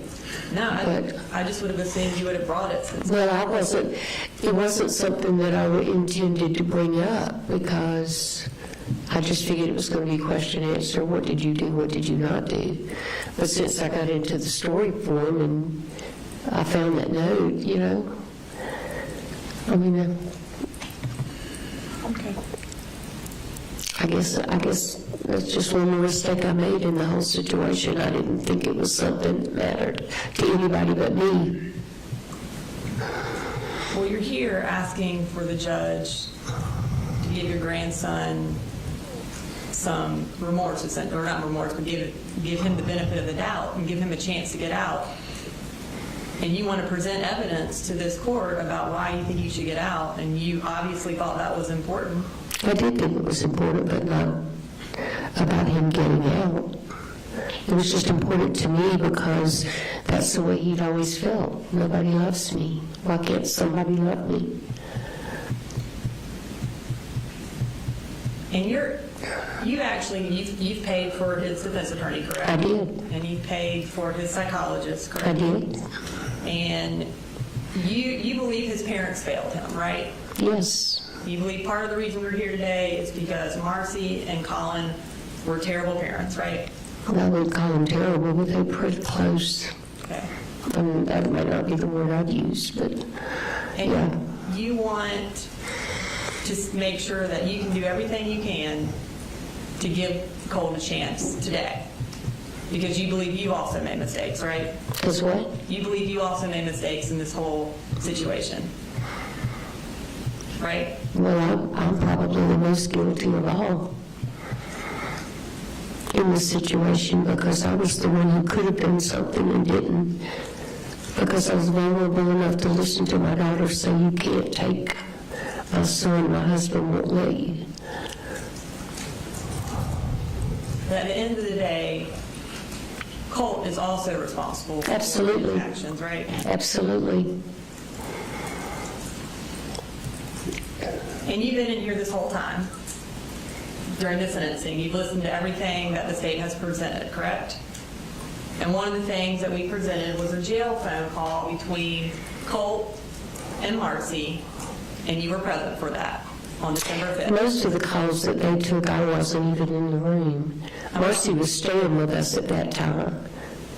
Marcy was staying with y'all, and she would talk to Colt. Mm-hmm. You would also drive her up to see Colt, right? Mm-hmm. Because she didn't have a license at that time. Mm-hmm. And on one of these calls from December 5th of 2024, you're in the room when they're talking about watching documentaries Mm-hmm. of mass shooters, correct? Mm-hmm. And Colt actually wanted you to watch some documentaries. Mm-hmm. And you did. Mm-hmm. And he wanted to know if you saw some similarities between him and James Holmes, right? Mm-hmm. Okay. And you watched it, and you said you saw some, but not a ton, right? Yeah. And you did that because he wanted you to watch it, right? Well, he asked me to watch them, but the main reason I watched them was because I wanted to see what it was about the shootings that was so intriguing to him. And so this is 3 months after the shooting, Yeah. after he committed his own mass shooting, Mhm. and he's still watching documentaries, Mm-hmm. and you're watching them for him. No, I wasn't watching it for him. I was watching it for me. But you watched it because he asked you. I did, yeah. And on that jail call, we don't hear you say, stop watching these, what are you doing, right? Mm-mm. You do it. You don't call his counselor, you don't call DFACS and say, hey, Colt's still watching documentaries, he needs to get some help, right? Mm-hmm. You didn't do any of that. No. Okay. But I didn't realize he was still watching them. I thought they were documentaries he had watched before. I didn't know that he had access to any. Once he went to YDC, he didn't have access to anything. But you know he's still talking about it and Yeah. he's still interested in it. Yeah. And you actually watched it, like you just said, because you wanted to see why he's so interested in these things. Asked and answered. And you do stuff for Colt because you don't want him to get mad at you, right? You want to placate him. I want to what? Placate him. You want to do what he says so he doesn't get mad at you. No. I tried to help Colt because nobody else was helping him. But he got mad at me when he was 3 years old. But that was okay. And kind of as you were leading up, as we're getting closer to the shooting back in August and September, he was getting mad at you a lot. Sure. Okay. Yeah. And there were lots of red flags that were popping up everywhere. Mm-hmm. He's got a gun in his room. He's interested in mass shooters, which everybody knew about, right? Mm-hmm. He actually called you and asked you if you would still love him if he did something terrible. Mm-hmm. You specifically told Colin you need to get him treatment, right? And he's having anxiety attacks, right? Mm-hmm. But you never thought that he would ever do something like this, right? Mm-mm. And you admitted, you said your daughter calls you oblivious. You're kind of oblivious to things, right? and you're oblivious to Colt's red flags, essentially, right? And you were in here listening to all those phone calls where Colt and your daughter are talking about what a popular mass shooter he is. Yeah. And that was really hard for you. It was. It was devastating. Because you never would have thought that your grandson, your favorite, would ever have been excited about being a popular mass shooter, right? Never in a million years would have thought that. Never. And you also don't know that if given the chance, he wouldn't do this again to get more notoriety, right? You No, I- can't say that. No, I can't. Absolutely not. There's no way anybody could say that. And you also know, and you said it, that the best place for him is in custody because that's where he has the most structure and that's where he thrives, right? And that's where he should stay, right? No. Nothing further. Any redirect? All right, thank you. You can come down. That's my last witness, Your Honor. All right. Your client has a right to make a statement if he wants to. I don't know if you've discussed that today or... We're not making a statement, Judge. All right.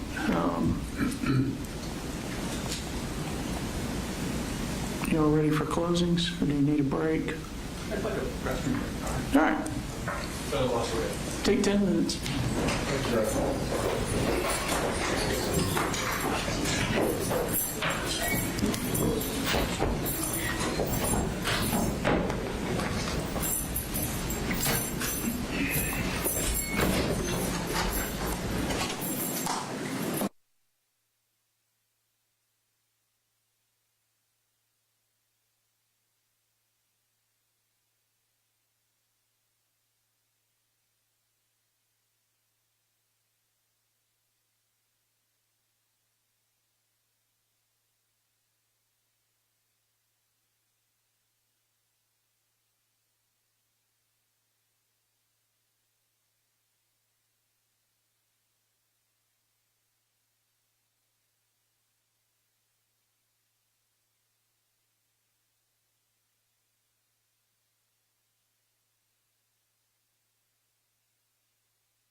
record, we're all present.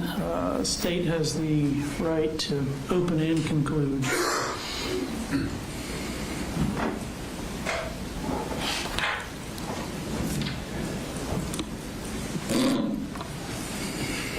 Your Honor, the impulse in something like this would be to give an impassioned plea, but I can't match the eloquence of the victims when they spoke on Friday, and I cannot comprehend the depths of their loss. So I will leave that with them, because I think they touched on it perfectly. But I do want to talk about Mr. Gray. I think it's become abundantly clear through the state's presentation of evidence that the ultimate goal of all of his actions and his underlying motive was to be famous, not in the sense that we adults think of fame, but specifically famous and popular within this subculture community known as the TCC. He self-identified as this, and he was an active, exuberant member of this group. And when this case happened, coming into it with an adult's perspective, and the investigation caught Colt right then, and then quickly in the days after started to notice the guilt of his father, I kind of put aside thinking about Colt. And as the father's case went forward, I focused more on the father and what the father was doing, and it wasn't until after that trial, when we thought about this trial and this sentencing, that I started turning back to what was in Colt's mind. And I'd always just assumed that he was just this kid, had a bad upbringing, got wrapped up in this adoration of school shooters, and then he went and did this horrific act. And I just assumed that his response was, "Oh my God, what have I done?" And it wasn't until this summer when I started digging into what Colt was thinking that the horror of what happened is not even the end of it. Because the shooting was not the culmination of the plan. The shooting was just one of the steps of the plan. The plan was ultimate and lifelong fame inside the TCC. He took steps before the shooting took place to put Easter eggs, callbacks into the case, anticipating today, anticipating these things, us being here, releasing them into the wild to keep his fame going. He put symbols and phrases on his rifle that all pertained to things that were important to the TCC.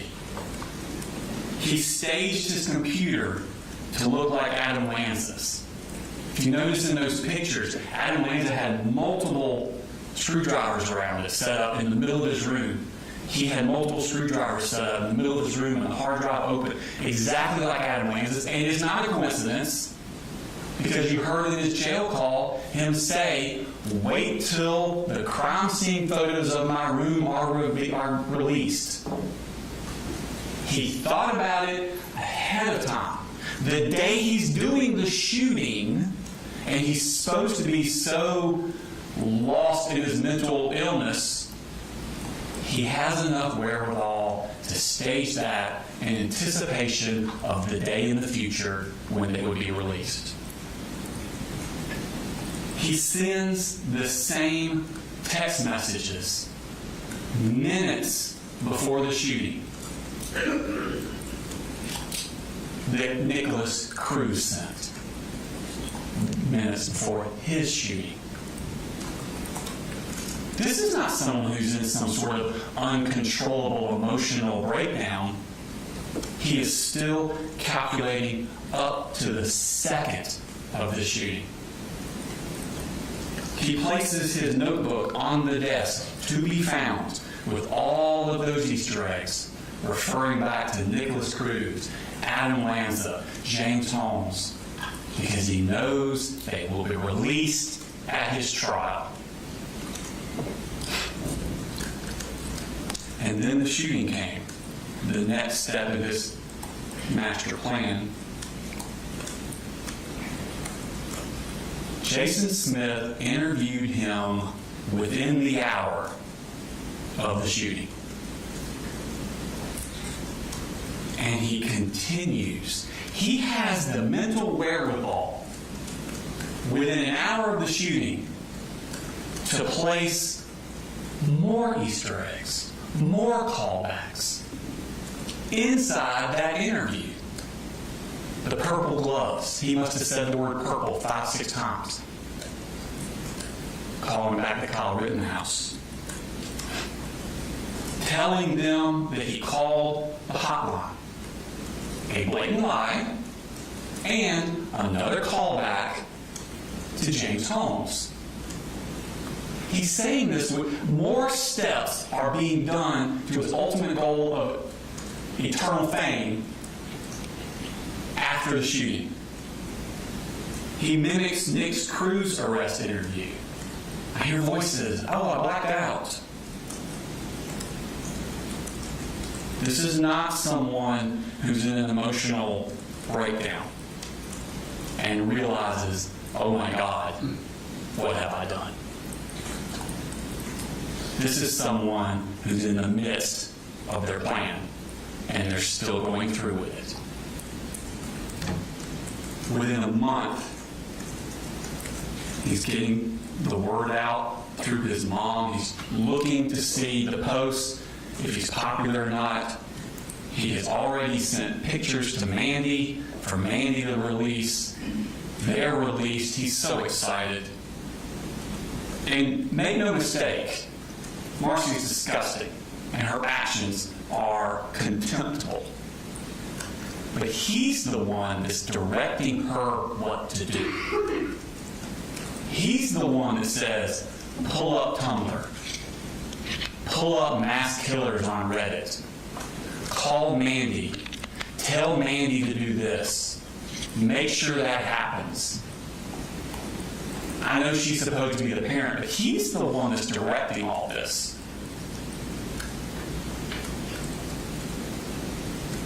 On the day of his court hearing in May of 2025, 9 months after the shooting, he came into this courtroom for a hearing where the weight of what he has done is supposed to fall upon him.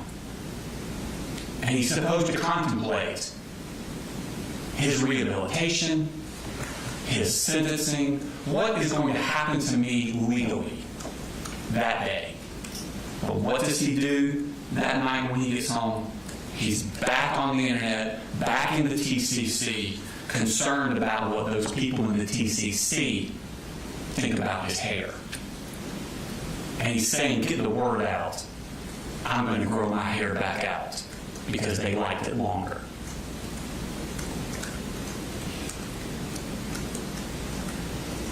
He had a bad childhood. We're not contesting that. But the childhood he had, and to try and say that that had anything to do with what he did, is offensive to the thousands of children in Georgia who are truly, truly brutalized every year.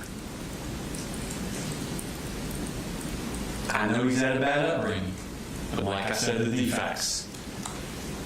In this courtroom, we've seen a lot worse. And he's the only one in the history of Georgia who has ever taken an assault rifle into a public school and opened fire find perfect strangers simply so he could be famous. This is not easy, Your Honor. As the son of boys, the father of boys, I understand completely what Dr. Richards said. 14-year-olds have not fully formed into what they're going to become.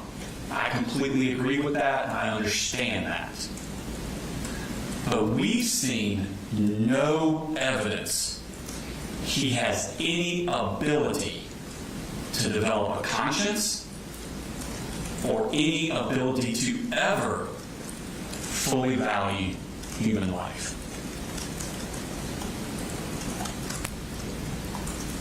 It's like a shark in the swimming pool.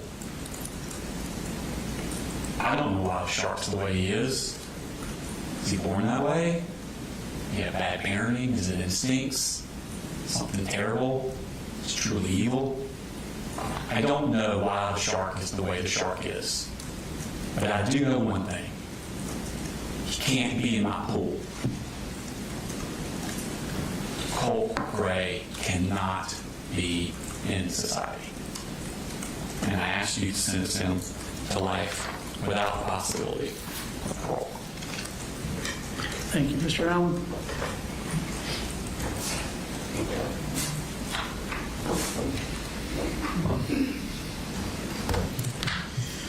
Thank you, Judge. There's a reason that our legal system treats children differently. And Mr. Smith has just talked about as part of his closing. They are immature. They're not fully developed. Their characters can be changed, molded, and mangled by whatever force grabs onto them when it's not filled with the proper things. Colt Gray's life was not filled with the proper things. His parents didn't give him any stability. His parents didn't give him any of his needs. His parents didn't give him proper medical care. And most importantly, they did not give him proper psychological and mental health care. When they saw him deteriorating, when they saw him drawing into himself, when they saw him disappearing into his room, what did they do? They spent their time in their own worlds, on drugs, buying guns, and splitting up and coming back together and splitting up and changing schools and giving absolutely no stability. Children, in the best of circumstances, need stability. Children who have special needs, by nature, need even more stability, more predictability, not less. Colt got less. Colt had issues that his grandmother was willing or able to identify when he was young that the parents didn't do anything about. Colt got less stability than he needed, which made him even more vulnerable. As we look at how we sentence somebody, and we're not taking the position that he didn't do something wrong and heinous and horrible, that has to be admitted, and he's admitted that. And he's come forward to it. He could have had a trial, but he didn't. He spared the community the trial by stepping up to do a plea to admit his guilt. He admitted his guilt that day on 2 occasions. Now, there may be some conversation as to whether it was every fact that he put in those interviews was honest fact or not honest fact, or changed or manipulated. He was traumatized before he did the shooting, traumatized by his own actions, and the trauma continued after the shooting when he finally realized what he did. Yes, he had some bits of clarity, but that is driven not by evil intent, but by a desire to be accepted. And that has been the whole drive of what he's done in the TCC community. If we look at Dr. Richards' report, on his recommendation, the factors that we need to consider, which come out of Miller versus Alabama, on how we sentence children who have done bad things, we have to look at his maturity level. These situations that they're citing to happened when he was 11, 12, and 13. And everyone that has dealt with any child knows they're 11, 12, and 13. They don't have any good sense, especially boys, when they're coming into that age range. Anything that's a risk is something that's worth doing. But when you're left isolated, when you're left with no moral grounding, when you're left with no proper parental figure, you search for it somewhere else. You search for a model. You search for a hero. You search for a community that is accepting to you. That's where the vulnerability part comes in. He jumped onto a community that he could get accepted in and started reflecting. They call it mimicking. He's reflecting the behaviors of the people he's reading online. It's not that he's mimicking shooters. He's reflecting the behaviors of the community that seems to be willing to accept him, but his own parents won't. Or his own parents won't even give him the minimum that he needs to think of himself as being worthy. Yeah, he may not have been hearing the voices, but certainly he had and reflected ideations of wanting to end himself, but not. A level of self-hate that I can't begin to imagine. But that is the world that he was trying to cure by filling in with the world of the TCC and reflecting the same kinds of things that they were talking about. Well, I understand that the victims have lost a great deal in this. So Colt has not really lost because he didn't have. He didn't have those supports in his family, and he didn't have the help that he needed. His parents were obviously totally abject failures. But when we're looking again at somebody who was 11, 12, and 13 when they were trying to fill a hole, we can't say that from this day forward they will never be right again, because the law gives us some room to have that discretion. The law tells us we have to consider these factors of immaturity, vulnerability, and the potential of redemption, sometimes referred to in the law as incorrigibility. He is not irretrievably broken. That's been demonstrated by what he has done in DJJ. That's been demonstrated by the conversations and the development we've heard from both Ms. Gross and from Ms. Polhamus as to how he has changed when he finally got what he needed, which nobody had given him until this event. The idea of Easter eggs, you would have to assume a level of maturity of a 12 or 13-year-old to be able to plan that out and to think that through. And we also need to look at the dynamic of Marcy and Colt in those conversations. Because a few months before that, Marcy had threatened to kill him. And now he's having a conversation where his mother is actually engaging with him, not threatening him. We've heard about from Ms. Gross again, the defects cases where his mother had abused him, and his mother got drunk around him, or high, or whatever drug or choice she had at the time. And now she's in a conversation with her where she's laughing with him. It's not him encouraging her to do something bad. It's trying to hang on to something that he didn't have without these horrible events. Judge, this is a hard decision because so many folks have been injured in ways that are indescribable. We've heard them, the families, testify to the impact on their lives. But that impact does not overweigh the court's responsibility to look at the factors in Miller and to understand that Colt was at an extremely vulnerable time in his life when he didn't get what he needed at a very young age. And that certainly doesn't mean that once we give him what he needs now going forward, he can't be made a productive member of society. The minimum that we understand, Judge, is life with parole. He will be given a life sentence. With parole, it gives him an opportunity of hope. Hope is an important factor in somebody becoming a different person than when they start.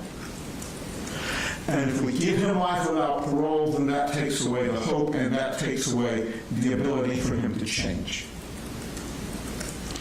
With the help of the psychotropic drugs, with the counseling sessions, with the routine, with new structure and hope, he can ultimately be a person who contributes to the society at some point. Life without parole, Judge, I personally think as a policy matter is too harsh for any teenager.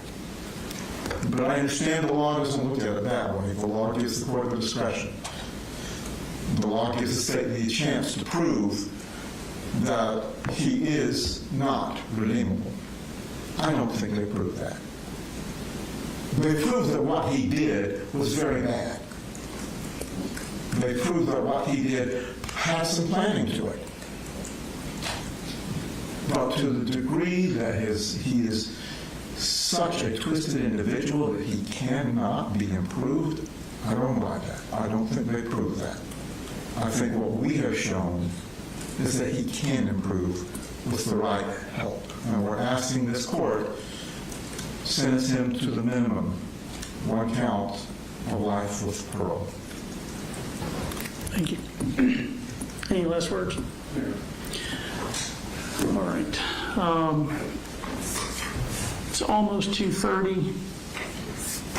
I obviously have a lot of thoughts that I need to put to paper and organize. Do y'all have that flash drive you referenced? Yes, sir. You put the final outcome on there.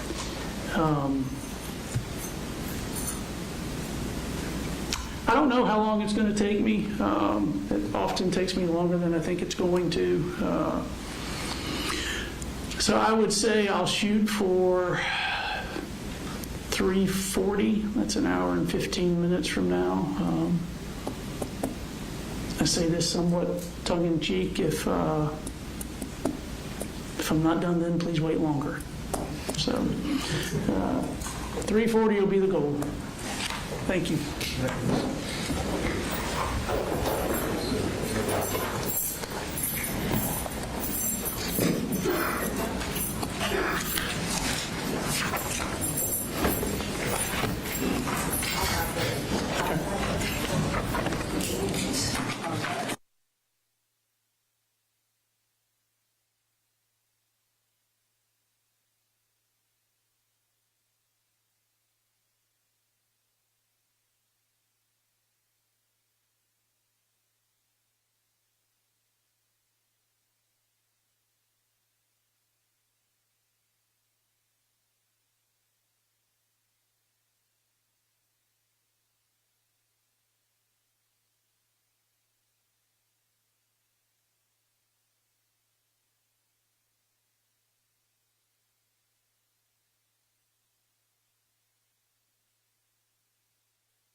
we are all present. Never before have I had to sentence a 16-year-old. Certainly for something someone did when they were 14 years of age. Those who appear regularly in front of me have often heard me lament about the difficulty in sending a young person to prison. And here, as everyone understands, the minimum sentence is life with parole. Now, the appellate courts have said that children are constitutionally different from adults for purposes of sentencing. That stems from an understanding that juveniles aren't fully formed cognitively. Hallmark features of a juvenile include immaturity, impulsivity, recklessness, and a failure to appreciate risk and consequences. And because of these factors, the Supreme Court says that the Eighth Amendment prohibits the death penalty for juveniles. The Supreme Court also disfavors life without parole for juveniles, declaring it to be a constitutionally forbidden, disproportionate sentence in all but the rarest of cases. Life without parole is thus authorized only for youthful crimes reflecting permanent incorrigibility. Life without parole is barred for crimes that are born out of a transient immaturity of youth. Now, I recognize that with your guilty plea, you've assumed responsibility for your crimes. You have made a lengthy and public trial unnecessary. I also recognize that you were failed by each of your parents. You were failed by your extended family. To a certain extent, you've been failed by a society that can't stop propagating this misguided value in online cultures and social media, rather than making genuine interpersonal connections and relationships. But that failure does not absolve you from who you chose to idolize, worship, and become.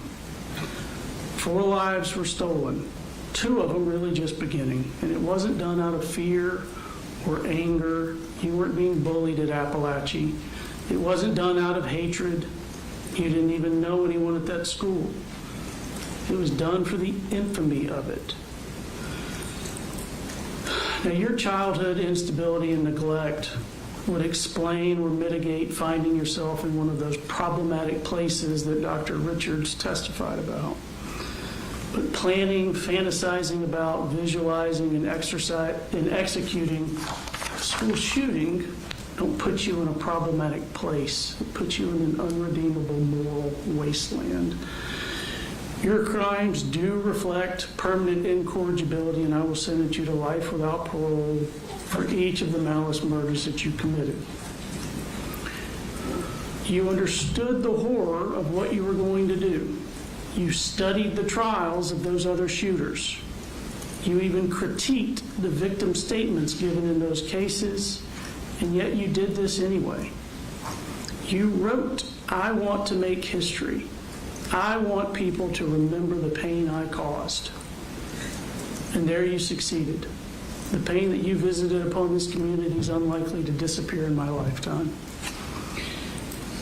You do not seem to be tormented by what you did. You seem to relish following in the footsteps of the murderers you idolize. You aren't racked with guilt. You're proud of yourself.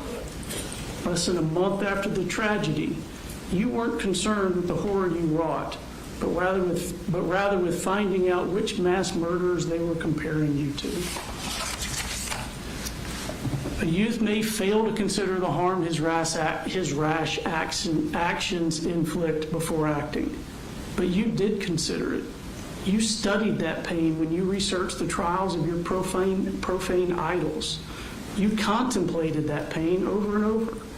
This wasn't transient immaturity. It was deliberate, contemplated evil. You were all too aware of the court outcome of those mass shootings because you studied and obsessed over them. You know that the Aurora Theater shooter received life without parole. Nicholas Cruz received life without parole.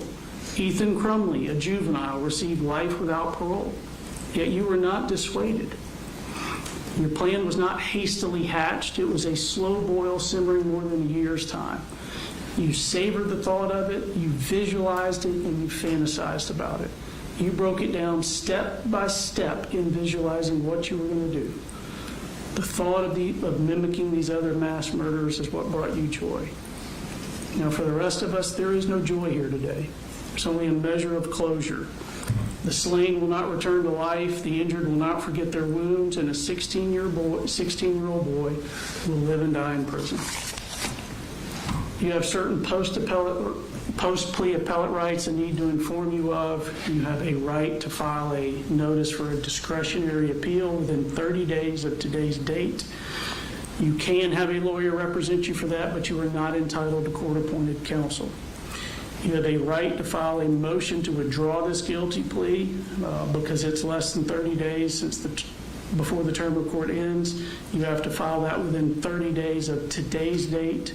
That would be to correct a manifest injustice. You do have a right to a court-appointed attorney for that post-plea appellate right. If you need a court-appointed attorney, you need to promptly apply for one so that one can be appointed to meet that 30-day deadline. You also have a right to file a petition for habeas corpus to challenge any legal errors in the proceeding, any violations of your constitutional rights. That is a civil proceeding for which you do not have the right to court-appointed counsel. Each of the malice murders will be life without parole, concurrent to one another. The felony murders and the related aggravated assaults for those all merge as a matter of law. Each of the aggravated batteries will be 20 years to be served in confinement consecutive to the life without parole. The aggravated assaults and the cruelty to children that do not otherwise legally merge will be 20 years concurrent to the life without parole. Is there anything else I need to address? 20 years on the aggravated battery consecutively concurrent with each other. Yes. All right.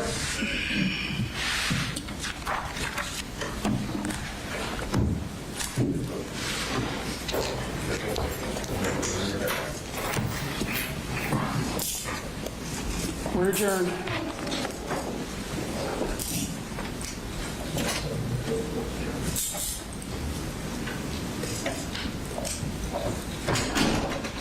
With him off the bench, that camera needs to be off.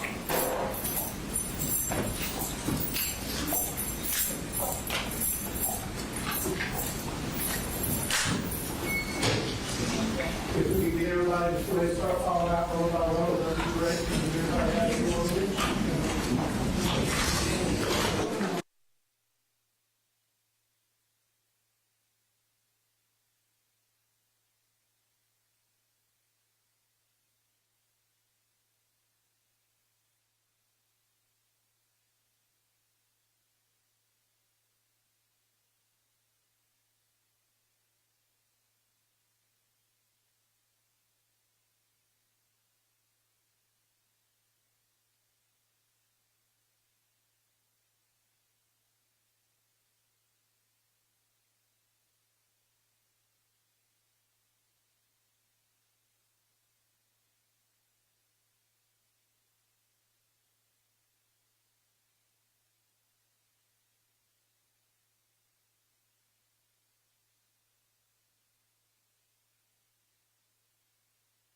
Other mass shooters, and that this was something he meticulously planned. This was a slow boil, as he put it. So how difficult was it for the judge really to go over the motion from the community, weigh all the facts, weigh everything he heard to reach this decision, meaning Colt Gray will not spend another day outside. He'll spend the rest of his life in prison? Well, I think that's a great question, and I think in a heartbreaking case like this, it's always going to be a very difficult decision.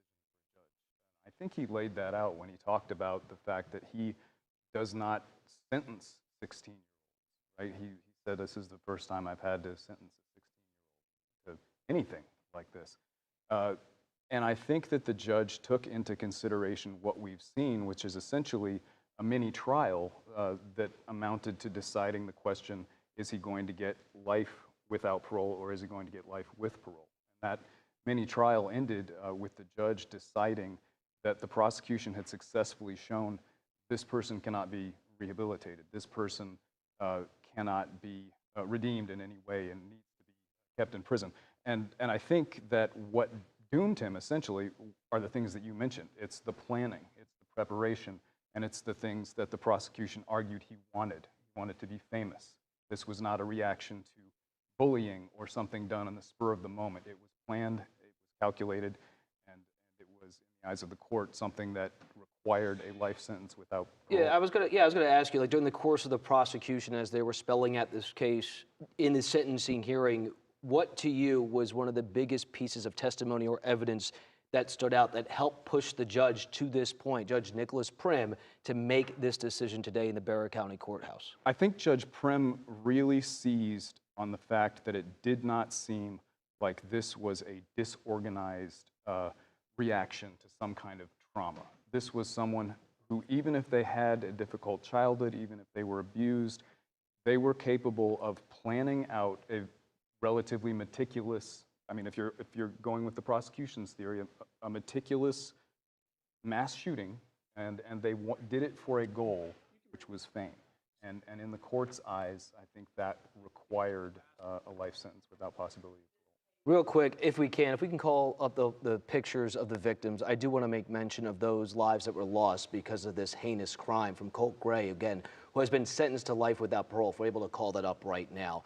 Teachers Cristina Irimie, Richard Aspinwall, and 14-year-old students Mason Schermerhorn and Christian Angulo were killed in this shooting. 9 others were injured.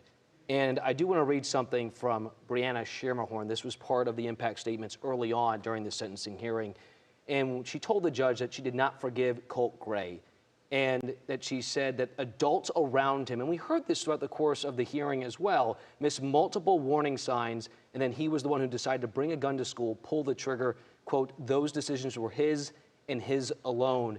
And Charles, I was going to ask, when you have all the testimony, and you have the victims' impact statements, how much does the judge weigh evidence, testimony, and then also hearing from those who were deeply traumatized and personally affected and will have to live with Colt Gray's decision to commit this atrocity the rest of their lives? Well, he weighs it all. He weighs it all, and victim impact statements can be very powerful.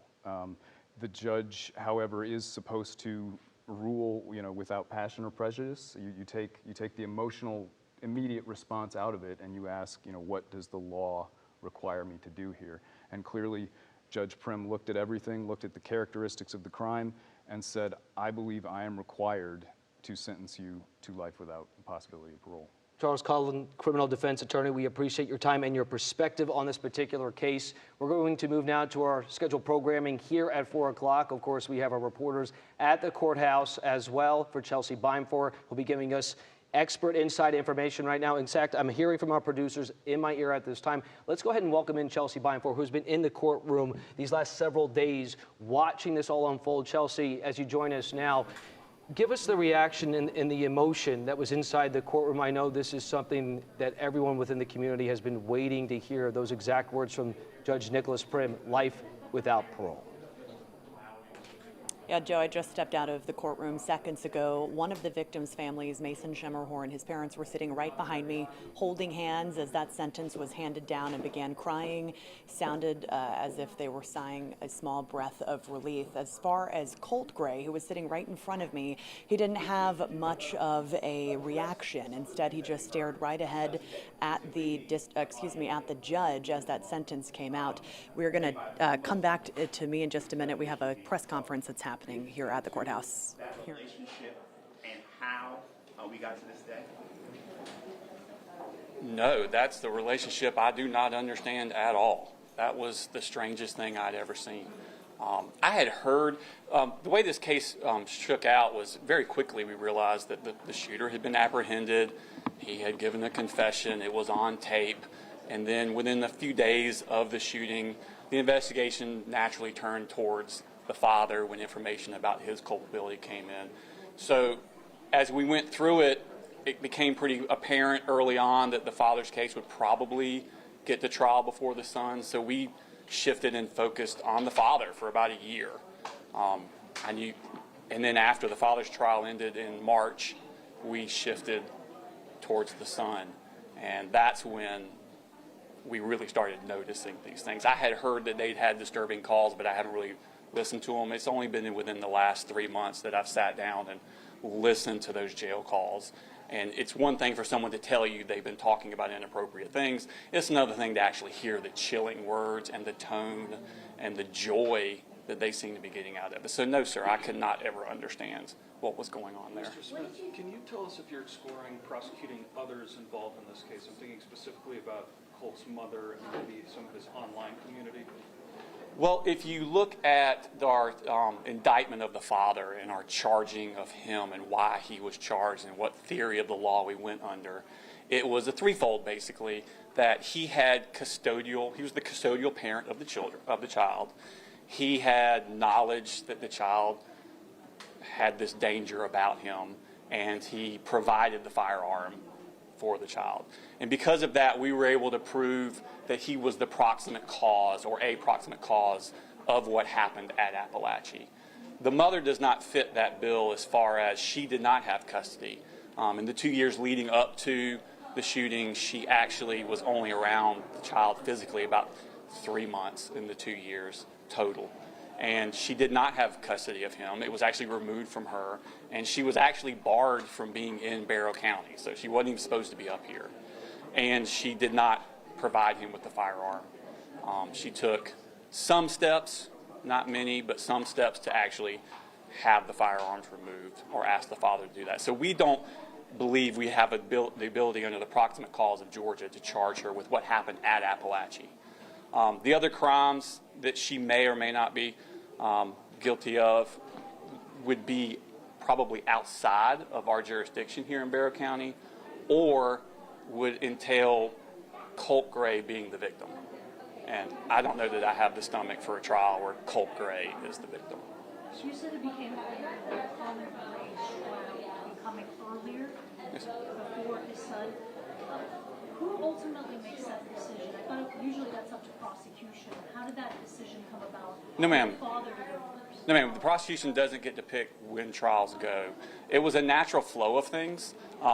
Both of them were in custody. Whenever someone's in custody, the court will try and push that one to the front because they're in custody awaiting a trial. So both of them were in custody.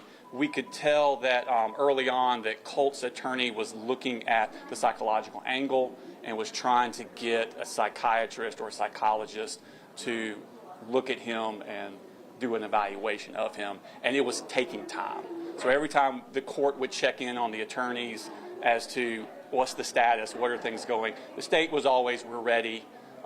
Collins' attorneys were always, we're ready, and Colt's attorneys were always, we're waiting on this, we're waiting on that. So it just became apparent to us. It wasn't anything official, but it became apparent.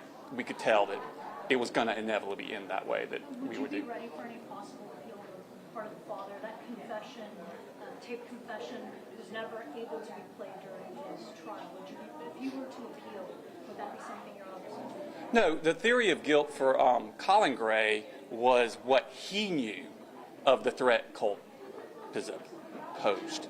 So everything we presented at his trial was his knowledge of the danger that Colt posed. The stuff that came here was not introduced at his trial because we could never show that he knew these things. So it was not part of his theory of guilt. But the jury found that based on what he did know and what we could prove he knew, that was sufficient, that he should have taken that gun away. What's the message? I saw you talking to family members. What's the message that you shared with them? I can't say anything to the family members. This is not a happy day. This is a relief day, I would say. But like I said in my closing, the depths of their loss I can never comprehend. We just hope that we've done honor to them. We've done honor to their loved ones in the work that we put forward, and that's all we could do. Describe what you want Colt to take away from this, and kind of what you said in closing argument. What do I want Colt to take away from this? I have not going to think one more minute about Colt Gray. What I would like society to take away from this, and this was something that I didn't know existed, was this true crime community that's out there and the insidiousness of it. Whenever there's a mass shooting, I've noticed people are always wondering, well, do they vote for Trump or do they vote for Harris? Do they believe in this or do they believe in that? And that's us adults thinking, why would someone do this? But what I realized was with this true crime community, they don't have an ideology. They're not progressive. They're not conservative. They're just nihilistic. And they want to just cause harm and pain. And they revel in that. And so I want everyone to realize this is not harmless. The things they're doing online are not harmless. And we need to pay attention to when these kids start doodling these things on their notebooks and putting them on their backpacks and doing these things and putting pictures on their wall. Who is that person you just put on your wall? Why are they on your wall? And if you do see your child acting this way or doing these things, please, please, please make sure they do not have access to firearms. Because like Colt, it's not going to be something where, oh, they did this little violent thing. It's going to go from no violence to mass murder. And you can't wait at that point. Is there anything that can be done legislatively when you look at these chat rooms, this TCC? I hope so. I hope smarter minds get into that sort of thing and come up with something like that. We talked a lot, and we talked with Peter Smith was the expert that we called on the TCC, and we talked a lot about, well, won't this just encourage it? Aren't we giving more ammunition to this? And we were worried about that. But we kind of fell on the side that this needs to be out there. People need to know. Because the only way you're going to stop these, you're never going to stop these kids from doing it. The only way you're going to stop this is what they call leakage, where other people see the signs and other people intervene. So we're going to try, hopefully, get it educated out there that these are the signs you're looking for. These are the things that are unhealthy. Mrs. Gray should have noticed this really early on. This is not just some innocent little game that kids play. And firearms need to be taken away from these children. There was some concern about this all happening just as school starts. Yes. Having this sentencing, does that allay any fears that may have been people concerned that this was hanging out there and kids would be having to listen to all of this? I don't think that's why it was set at this time. The judge had to do it with other things. He had other things he was looking at as far as his schedule and when it was set. We did try, we knew it was going to be this week, and we knew school was starting this week, so we did try and move some things around, like school open house, when can kids be here, because they wanted to be here, teachers wanted to be here, administrators wanted to be here. This is something huge for our community, and they wanted their own piece of closure. So we were trying to accommodate it as best as we could, but we knew it was going to be this week, and we were trying to get it finished as quickly as we could this week. Mr. Smith, Friday was an extremely emotional day to listen to the testimony of your victims. I'm struggling for words that some of your victims may also testify again Thursday, twice in 1 week. What are the words that you have or thoughts about some of your victims doing that? We've told our victims from the beginning. We brought them in when we knew that the sentencings were going to be at the same time, and we explained to them that victim impact statement is for them. It is not for us. I don't need you to help me get a sentence. I don't want them to feel like they have some sort of responsibility or some duty that they have to do anything. They are specifically for them. If they want to talk, they can talk. If they don't want to talk, they don't have to talk. And we specifically told them there would be one with the shooter and then there would be one with the father. And they could choose both, they could choose neither, or they could choose one or the other. We also told them that when they make a decision, it's up to them and they can do it at the last second. If they've told us they want to and then change their mind, that's fine. If they've told us they don't want to and then they raise their hand they want to, that's fine. It is an invitation to them because they need to be able to take some of the power back. You said you didn't want to think any more about Colt, but his grandmother said something that was really interesting about his conversations about his future, about getting a GED. Can you address that? Would you like to address that? In what way? What do you expect him to do in prison for the rest of his life? Again, that's not something I think about. He should have thought about that beforehand. People in his life should have thought of that. What's the max minimum max that Colin can face this week? I don't know the exact numbers off the top of my head. He could technically get time served all the way up to, I think it's over 100 years. 180. You mentioned the community here. People did sit through the audio that was played in the last couple of days here People sat through the video in the first trial. People are aware of how horrific this whole situation developed. What does today represent for this community? I hope it's an opportunity to move past this. This has been a very dark place that this trial has taken everyone to, and none of us should have had to go there, but we did, and hopefully this is the end of it, or the end of this week will be the end of it, and we can all try and start working our way out of that dark place. Did you ever struggle with pondering what justice looks like when you're encountering somebody that's such a young age? Obviously today was about the victims and accountability for all of them, but did you ever take that in, like, he's 14 years old, can he interpret everything that's going on around him? Is this a fair shake in court? How heavily did you ponder that in deciding your approach? That's always been with me. The first thing that I found out when the shooting happened was that he was 14, and it just hit me like a ton of bricks. It's always been with me. Like I said in my closing, I'm the father of sons. I understand what 14-year-old looks like, and to think that someone that age is making a decision that's going to affect them the rest of their life. There are no winners here today. This was a losing day all the way around. But like I said, hopefully this is an opportunity for us to work our way back out of that dark place.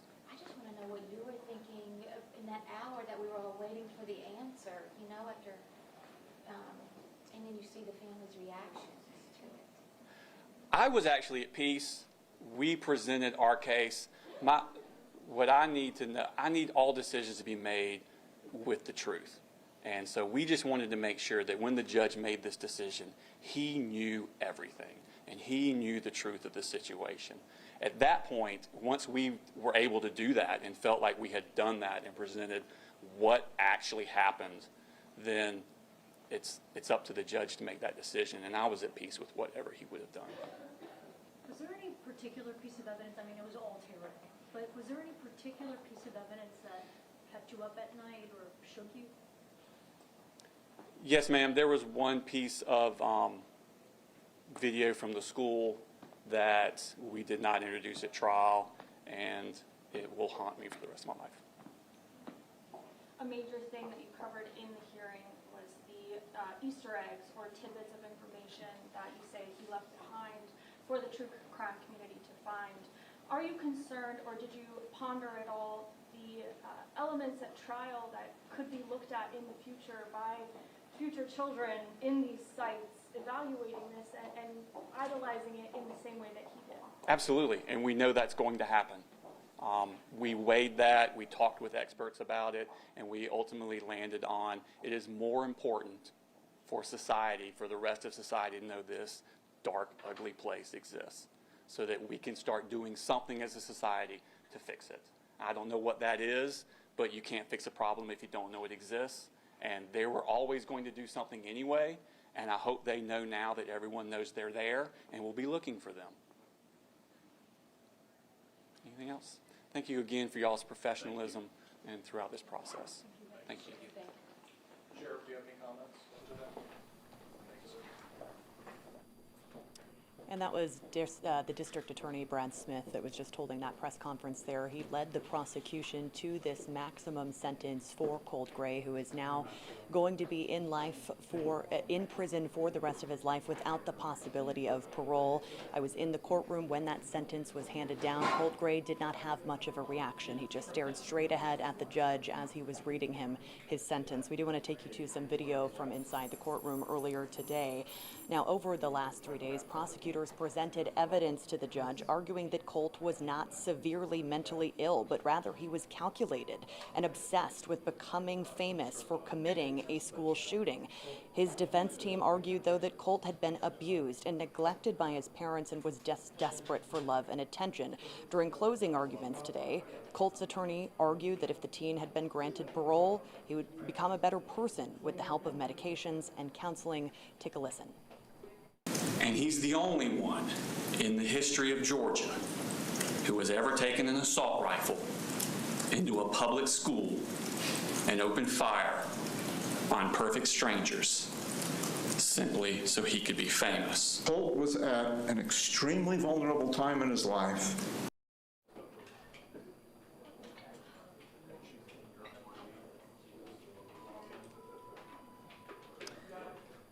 Now, as the judge was reading Colt his sentence, he commented that he found Colt to be evil and not remorseful for what he had done, which ultimately led him to make that maximum sentence of life without the possibility of parole. In that press conference, when we just heard from the prosecution, they said this is not a happy day for the families, but a day of relief. And hopefully from this day forward, he says the community can possibly start to move on from this very dark event in Vero County. Guys, back to you. Kelsey Vinepour, thank you for bringing us all of those breaking details. Now, remember, you can keep up with all of the coverage that we have done since day one that this started 2 years ago. You can find that on our free Atlanta News First app or atlantanewsfirst.com. We will continue our coverage on this case throughout the evening.